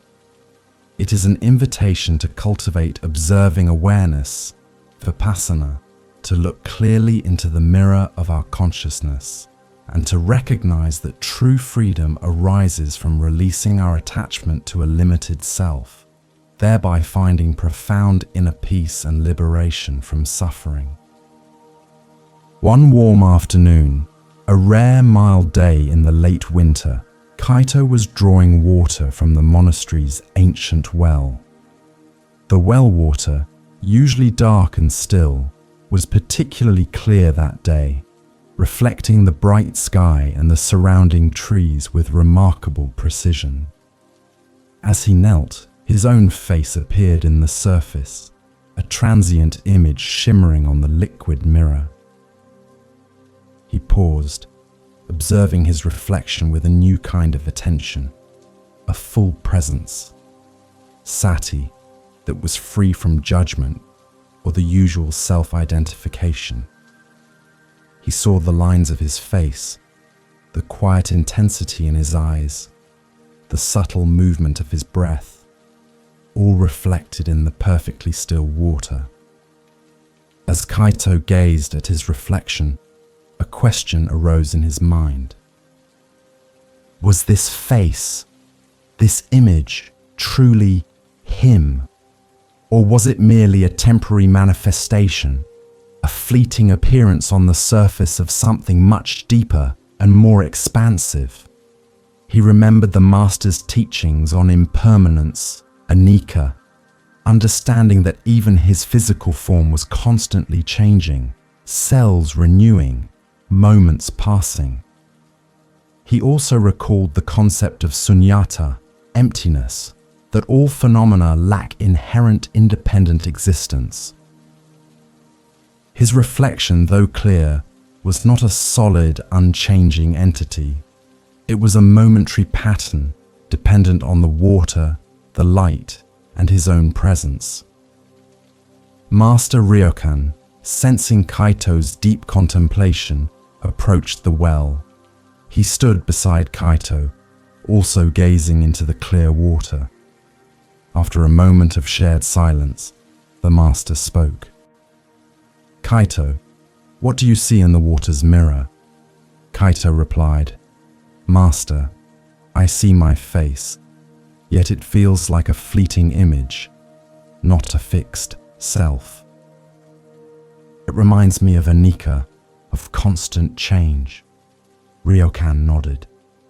"Indeed, and if you stir the water, what happens to the reflection?" Kaito gently dipped his finger into the well, and the reflection instantly fragmented, dissolving into ripples. "It vanishes, Master," Ryokan continued, his voice soft and profound. "And yet, the water remains. Your face remains. Only the reflection, the image, has vanished. This is a teaching about anatta, non-self. We often cling to an idea of a fixed self, an I that is separate and unchanging, like clinging to a reflection. But our true nature, our Buddha mind, is like the water itself, clear, boundless, always present, yet not limited to any single reflection or form. The self we perceive is merely a collection of ever-changing experiences, thoughts, and sensations, a temporary reflection on the surface of pure awareness. The concept of anatta, or non-self, is a fundamental teaching in Buddhism that challenges our deeply ingrained notion of a permanent, independent self.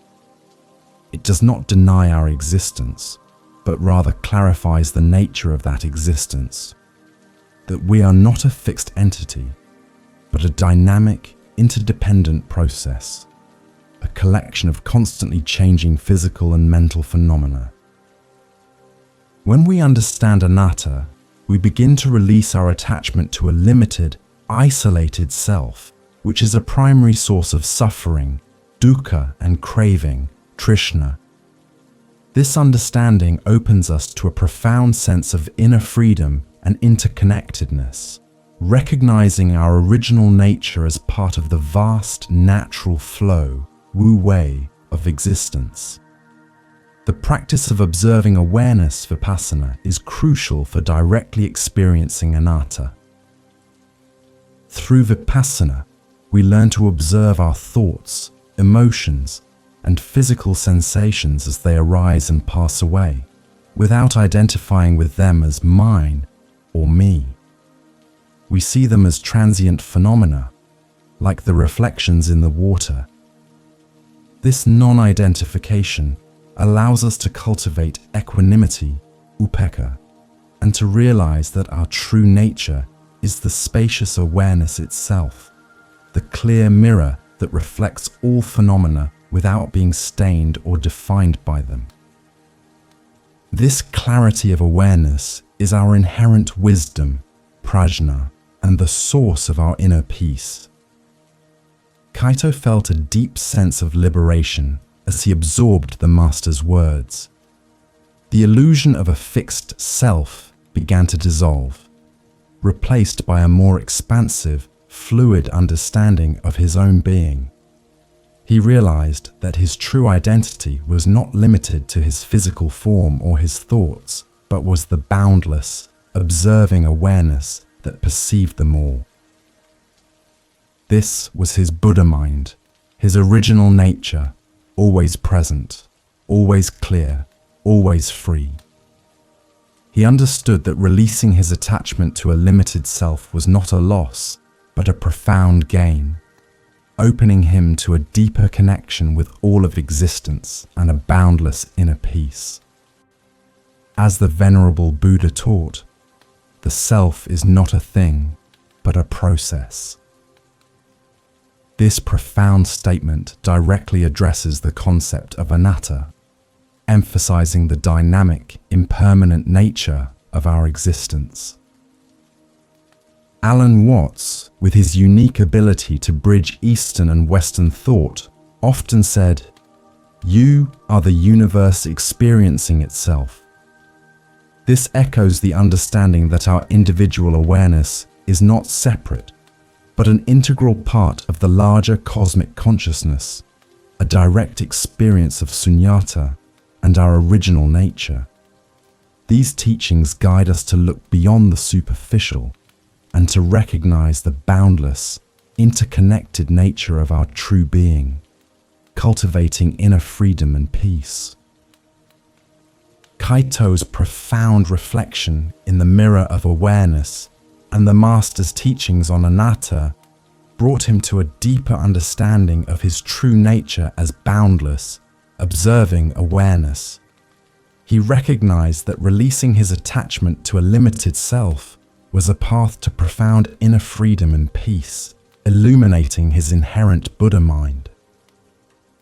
This clarity of self-knowledge, unburdened by craving or illusion, prepared him to embrace moments of complete stillness and profound renewal, understanding their vital role in sustaining his inner radiance. We will next turn our attention to the sacred pause, rest and renewal, where Kaito will honor moments of stillness, rest, and profound renewal, finding deep nourishment in brief moments of complete cessation and full presence. The sacred pause, rest and renewal. Honoring moments of stillness, rest, and profound renewal is essential for sustaining our inner radiance and navigating the demands of daily life with grace. After Kaito's deep understanding of anatta, the non-self, and the boundless nature of awareness, he began to perceive the importance of deliberate pauses, not as breaks from activity, but as integral parts of his practice. This period invites us to explore the concept of nirodha, cessation, as a moment of profound rest and release, and the importance of sacred pauses for cultivating inner freedom and full presence.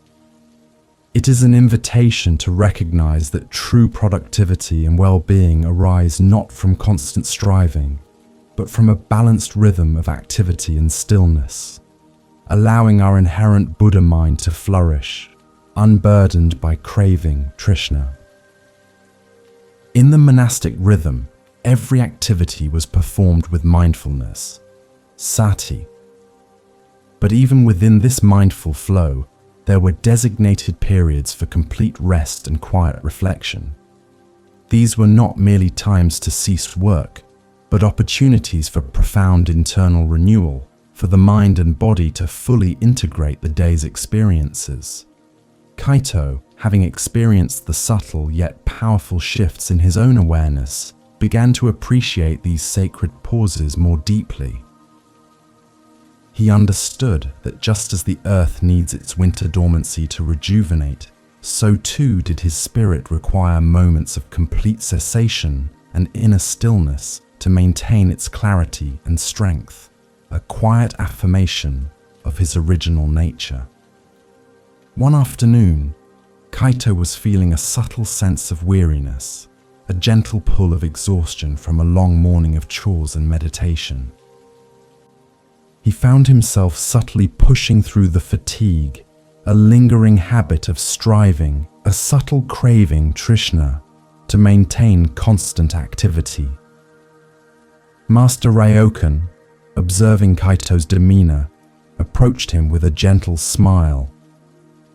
"Kaito," he said, "even the flowing river has its quiet pools where the water rests before continuing its journey. Do you allow yourself such sacred pauses?" Kaito admitted he sometimes felt guilty for resting, perceiving it as a lack of effort. Ryokan sat beside him, gesturing towards a patch of sunlight filtering through the temple window, illuminating a dust mote dancing in the air. "Observe the dust, Kaito. Even in its dance, there are micro moments of stillness. Life is not a continuous, unbroken line of effort. It is a rhythm, a dance between activity and rest, between sound and silence, between striving and letting go. To truly be present, to cultivate your Buddha mind, you must honor these sacred pauses, these moments of nirodha, cessation. They are not interruptions. They are essential for profound renewal and clarity, for inner freedom." The master's words resonated deeply with Kaito. He realized his subtle resistance to rest was another form of attachment, a clinging to the idea of constant productivity. He understood that true effort, true Dharma practice, included the wisdom of rest. From that day forward, Kaito began to intentionally weave sacred pauses into his day. During his chores, he would pause for a few breaths, fully present with the sensation of standing still. During meditation, he would allow moments of complete cessation, letting go of all effort, simply resting in pure awareness like the water in a quiet pool. The concept of nirodha, or cessation, is one of the noble truths, often referring to the cessation of suffering. However, it can also be understood as a moment of profound rest and release, a temporary cessation of mental and physical activity that allows for deep renewal. These sacred pauses are not about escaping reality, but about fully engaging with it by momentarily stepping back. They are opportunities to cultivate full presence, sati, to let go of craving, trishna, and to rest in the spaciousness of our observing awareness, vipassana. This practice helps to reduce stress, calm the mind, and restore our energy, allowing our inner light to shine more brightly. The importance of sacred pauses for cultivating inner freedom cannot be overstated. In a world that often glorifies busyness and constant striving, intentionally creating moments of stillness is a radical act of self-compassion. It allows us to step out of the cycle of craving, trishna, and to reconnect with our original nature, our Buddha mind, which is inherently peaceful and sufficient. These pauses can be as simple as a few mindful breaths between tasks, a moment of silent contemplation before a meal, or a brief walk in nature. Each pause is an opportunity to practice non-attachment, to release mental burdens, and to return to the natural flow, wu-wei, of life with renewed clarity and wisdom, prajna. Kaito found that by incorporating these sacred pauses, his days became more spacious, his mind clearer, and his energy more sustained. He no longer felt the subtle pull of exhaustion or the pressure to constantly be doing. He moved through his tasks with a greater sense of ease and grace, his full presence permeating every action. The pauses became a source of profound nourishment, allowing him to integrate his experiences and to approach each new moment with a refreshed and open heart. He realized that true inner freedom was not about always moving forward, but about finding the perfect rhythm between movement and stillness, a harmonious dance of being and doing. As the Venerable Buddha taught, just as a tree, though cut down, can grow again and again if its roots are undamaged and strong, in the same way, if the roots of craving are not wholly uprooted, suffering will return again and again. Folks, sacred pauses help us to uproot craving by providing moments of cessation, allowing us to rest in our true nature. Thich Nhat Hanh, a contemporary master, often emphasized the practice of stopping, saying, "Stopping means to stop running, to stop being carried away by our worries, our projects, our cravings, and our forgetfulness." These profound teachings highlight the transformative power of intentional stillness and rest for cultivating inner peace and liberation.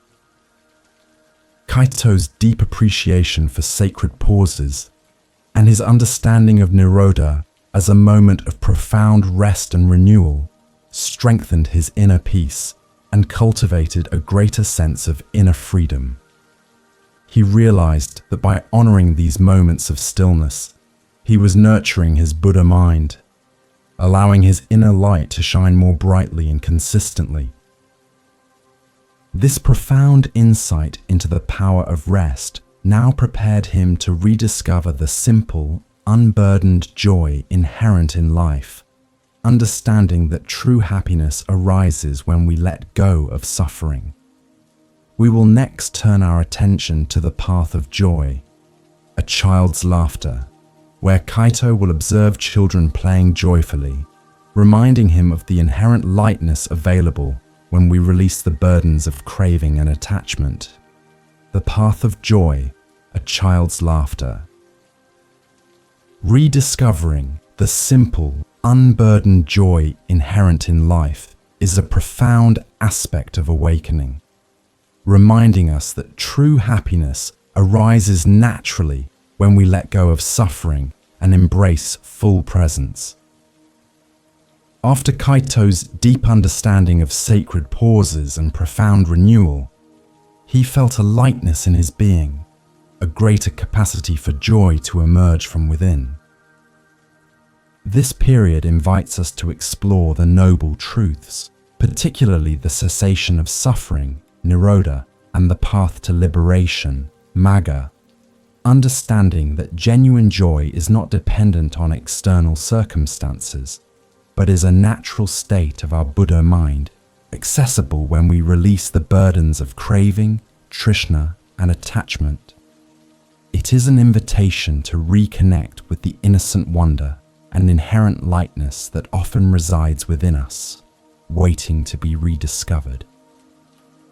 One bright winter morning, after a fresh snowfall, Kaito was walking through the monastery's outer grounds, performing a mindful walking meditation. The air was crisp and invigorating, and the sun, high in the sky, sparkled on the pristine white landscape. As he approached the edge of the monastery property, near a small, quiet village, he heard sounds that were rarely heard within the monastic walls. The joyous, uninhibited laughter of children.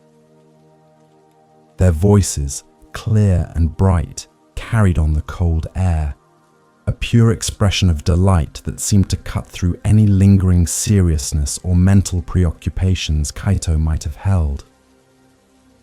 Kaito paused his walking meditation, drawn by the infectious sound. He saw a group of village children, bundled in colourful scarves and hats, playing in the freshly fallen snow. They were building snowmen, throwing snowballs, and sliding down a small hill on makeshift sleds, their faces flushed with excitement. Their movements were spontaneous, their joy unrestrained, their laughter bubbling up from a place of pure, unadulterated delight. There was no self-consciousness, no striving, no craving, trishna, for anything other than the simple, immediate pleasure of the moment. They were fully present, sati, completely immersed in their play, embodying a radiant inner light.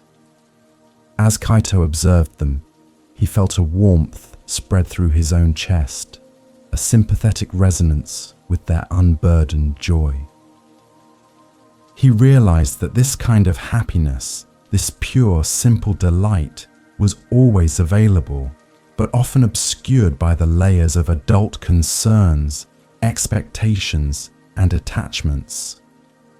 The children, in their innocent play, were a living demonstration of liberation from suffering, dukkha. They were not clinging to the past or worrying about the future. They were simply here, now, embracing the moment with open hearts and minds, experiencing the natural flow, wu wei, of joy that arises when the mind is free from craving. Master Ryokan, who had also come to observe the children, joined Kaito. He stood beside him, a gentle smile on his face, his eyes reflecting the same quiet joy. "Kaito," the master said softly, "what do these young ones teach us about the path of joy?" Kaito replied, "Master, they teach us the lightness of being, the joy that arises when we are fully present, free from craving trishna, and simply embrace the moment as it is. Their laughter is pure, unburdened by the complexities of the adult mind." Ryokan nodded thoughtfully. Indeed, they embody the essence of the noble truths, particularly the cessation of suffering, Nirodha, and the path to liberation, Magga. Their joy is not dependent on specific conditions, but on their capacity to be fully present and unattached. When we release our craving, our clinging to desires and aversions, we too can access this inherent lightness, this profound inner peace, which is our original nature, our Buddha mind. Their play is a spontaneous expression of a mind free from suffering. The noble truths taught by the Buddha provide a foundational framework for understanding suffering and the path to its cessation. The third noble truth, Nirodha, speaks of the cessation of suffering, explaining that when craving, Trishna, is abandoned, suffering ceases. The fourth noble truth, Magga, outlines the noble eightfold path as the way to achieve this cessation, leading to liberation and nirvana. The children's laughter, in its unburdened joy, was a direct, felt experience of a mind free from the grip of craving, illustrating that true happiness is not an acquisition, but a release, a return to our inherent state of inner peace and freedom, our radiant inner light. Kaito felt a profound sense of clarity. He understood that the path to joy was not about seeking external pleasures, but about releasing the internal burdens of craving and attachment that created suffering. The children's laughter was a reminder that this inherent joy was always within reach, a part of his own Buddha mind, waiting to be uncovered. By cultivating full presence, sati, non-attachment, and equanimity, upekkha, he could access this natural lightness and bring it into every aspect of his life, transforming his practice into a joyful journey towards liberation and inner freedom. As the Venerable Buddha taught, we are shaped by our thoughts, we become what we think. When the mind is pure, joy follows like a shadow that never leaves. This profound wisdom emphasizes the power of our internal state in creating our experience of joy and suffering. Alan Yurtz, with his characteristic playfulness, often remarked, "The only way to make sense out of change is to plunge into it, move with it, and join the dance." The children, in their spontaneous play, were truly joining the dance of life, embodying the effortless joy that arises from a mind free from craving, Trishna, and deeply rooted in the present moment, a direct path to nirvana. Kaito's observation of the children's laughter and the master's teachings on the noble truths deepened his understanding of joy as an inherent quality that arises when suffering and craving are released. He recognized that his own Buddha mind held this profound lightness, waiting to be fully expressed through mindful presence and non-attachment. This joyful realization that true happiness was a natural state of his original nature now prepared him to fully embrace the radiant light that always resided within him, a timeless source of wisdom and peace. We will next turn our attention to the ever-present light, your own wisdom, where Ryokan will tell Kaito that the light he sought was always his own, an inherent wisdom waiting to be recognized and embraced, a profound affirmation of his inner radiance. The ever-present light, your own wisdom.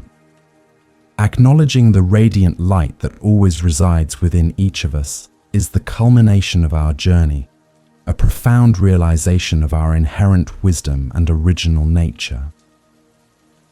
After Kaito's rediscovery of simple joy and the understanding that true happiness arises from releasing suffering, he stood at the threshold of a deeper, more personal insight. This period invites us to fully embrace the truth that the light we seek, the wisdom, prajna, we aspire to, is not external or acquired, but an intrinsic aspect of our very being, our Buddha mind. It is an invitation to recognize this ever-present light within, to trust its guidance, and to rest in the profound sufficiency and inner freedom that comes from knowing we already possess all that is truly needed for peace, unburdened by craving, Trishna. One evening, as the winter moon cast long, silvery shadows across the monastery grounds, Kaito sat with Master Ryokan in quiet contemplation. The air was still and cold, Yet Kaito felt a profound warmth emanating from within. He reflected on his journey, the impermanence of the snow, the inner light from the fading lantern, the gift of presence, the equanimity amidst the carols, the compassion for the frozen bird, the release of melting ice, the contentment of the hearth, the interconnectedness of the stars and karma, the bodhisattva's vow, and the joy of the children. Each lesson had been a step towards recognizing a deeper truth, a subtle unfolding of his own internal landscape. Kaito felt a profound sense of gratitude for the master's gentle guidance, for the way Ryokan had patiently led him through each experience, always pointing inward. He realized that the master had never given him anything new, but had simply helped him to uncover what was already there, hidden beneath layers of concepts, attachments, and subtle cravings. Trishna. The wisdom, prajna, the peace, the light, had always resided within him, an inherent part of his original nature, his Buddha mind, waiting to be recognized and embraced. This was not a small realization, but a monumental shift in his perception, leading to profound self-knowledge and inner freedom. Master Ryokan, sensing the completeness of Kaito's journey, turned to him, his eyes shining with a deep, compassionate understanding. "Kaito," the master said, his voice soft yet resonant, "do you remember when you sought the source of light in the fading lantern, or the joy in the village carols? Do you recall when you worried about finding a perfect gift?" Kaito nodded, remembering the subtle suffering, dukkha, that had arisen from those external pursuits, and his attachment to outcomes. "The light you sought," Ryokan continued, "the wisdom you yearned for, the peace you cultivated, they were never truly outside you. They were always your own. Your inner radiance, your Buddha mind, has been present since the very beginning, like the sun hidden behind the clouds, waiting for you to recognize it. My role was simply to help you clear away the clouds of illusion, of craving, of attachment, so that your own inherent light could shine forth, unhindered. You already carry what you need. This is your original nature." Nam, the master's words affirmed the profound truth of prajna, or wisdom, as an inherent quality, rather than something to be acquired externally. Prajna is the direct insight into the true nature of reality, the understanding of impermanence, anicca, non-self, anatta, and suffering, dukkha. It is the clarity of our Buddha mind, our original nature, which is always present, always luminous. When we cultivate observing awareness, vipassana, and full presence sati, we begin to recognize this inherent wisdom, allowing it to guide our actions and illuminate our path, leading to inner freedom and liberation from the cycle of craving, Trishna. This realization that our own wisdom is the ever-present light brings a deep sense of sufficiency and inner peace. It means there is nothing external to chase, no ultimate truth to grasp, because the truth, the light, is already within us. This understanding liberates us from the suffering of endless striving and the illusion of separation.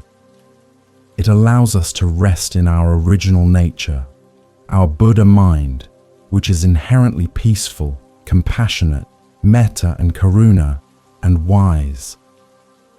This inner light is not a fragile flame, but an unshakable radiance that can guide us through any darkness, a constant source of strength and tranquility, a natural flow wu-wei. Kaito felt a profound sense of completeness. The search was over, not because he had found something new, but because he had recognized what was always there. His heart swelled with gratitude, not just for Master Ryokan, but for the entire Sangha and for the entire universe that had provided the conditions for this profound awakening. He understood that his inner light was not merely a personal possession, but a reflection of the universal Dharma, a radiant thread connecting him to all beings, an embodiment of the Bodhisattva's vow. He was home, within himself, resting in his own inherent wisdom, prajna, and his Buddha mind. As the Venerable Buddha taught, "Look within, you are the Buddha." This direct and powerful statement encapsulates the essence of Kaito's realization, that the enlightenment we seek is not found externally, but is an inherent quality of our own consciousness, our original nature. Dogen Zenji also emphasized this with his teaching of original enlightenment, reminding us that we are already awakened. We just need to realize it. These profound teachings guide us to trust our inner wisdom, to cultivate self-knowledge and self-compassion, and to rest in the ever-present light of our own Buddha mind, finding profound inner peace and true liberation. Kaito's journey culminated in the profound realization that the light he sought was always his own, an inherent wisdom, prajna, waiting to be recognized and embraced as his Buddha mind, his original nature. This understanding brought a deep sense of sufficiency, contentment, and inner freedom, liberating him from craving and suffering. He now fully embraced the radiant light that continuously shone from within. This profound affirmation of his inner radiance prepares us for a gentle re-entry into the present moment, inviting deep rest and a return to this peaceful space whenever solace is needed. Conclusion: resting in your radiance. As our journey together draws to a close, we gently re-enter this present moment, bringing with us the profound insights and the quiet wisdom discovered along the path. Allow yourself to feel the gentle presence of your body, perhaps the warmth of your blanket or the softness of your pillow. There is nothing left to do, nowhere else to go. You are here, now, and in this simple truth, you are complete. This is a moment of profound sufficiency, a quiet affirmation that all you need for peace already resides within you, a radiant, ever-present light. Take a soft, easy breath, allowing your entire being to relax more deeply with each exhale. Feel the weight of your body surrendering to the support beneath you, letting go of any lingering tension. This is your time for deep, restorative rest, a sacred pause in the rhythm of your day. Allow the stories and teachings to dissolve gently into the background of your awareness, like ripples settling on a still pond, leaving behind only a profound sense of calm and inner peace. You are safe, you are held, you are deeply at ease. As you prepare for sleep, know that the inner light you have explored tonight, your inherent wisdom, prajna, and your Buddha mind remains ever present within you. It is a source of unwavering peace, compassion, metta and karuna, and inner freedom, always accessible. This light does not diminish in darkness. It becomes your guide, illuminating your path even in the quiet hours of sleep. Trust in its gentle presence, allowing it to soothe your mind and comfort your heart as you drift into profound rest. There is no need to carry any burdens into your sleep. Let go of any remaining thoughts, any plans for tomorrow, any echoes of the day.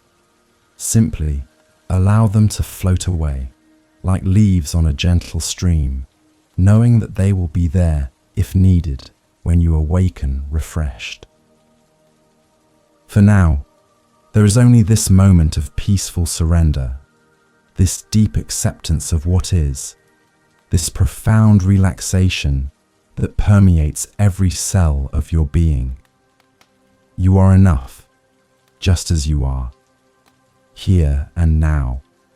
Rest in the wonder of simply being, in the miracle of your own breath, in the quiet strength of your inner wisdom. Allow yourself to marvel at the simple act of falling asleep, a natural flow, wu wei, a gentle transition into a realm of deep restoration. This is a gift you give to yourself, an act of self-compassion, allowing your body and mind to heal and renew, preparing you for a new day filled with clarity and peace. May your sleep be deep, peaceful, and filled with the gentle radiance of your own inner light. May you awaken refreshed, renewed, and reconnected to the profound peace that resides within. Remember, this space, these words, this quiet contemplation are always here for you. If these moments have brought you solace and peace, consider subscribing to ensure you can always find your way back to this sanctuary of calm. Return whenever your heart yearns for this quiet encounter, this gentle reminder of your own inherent wisdom. Until we meet again, sleep deeply, rest well, and may peace be with you.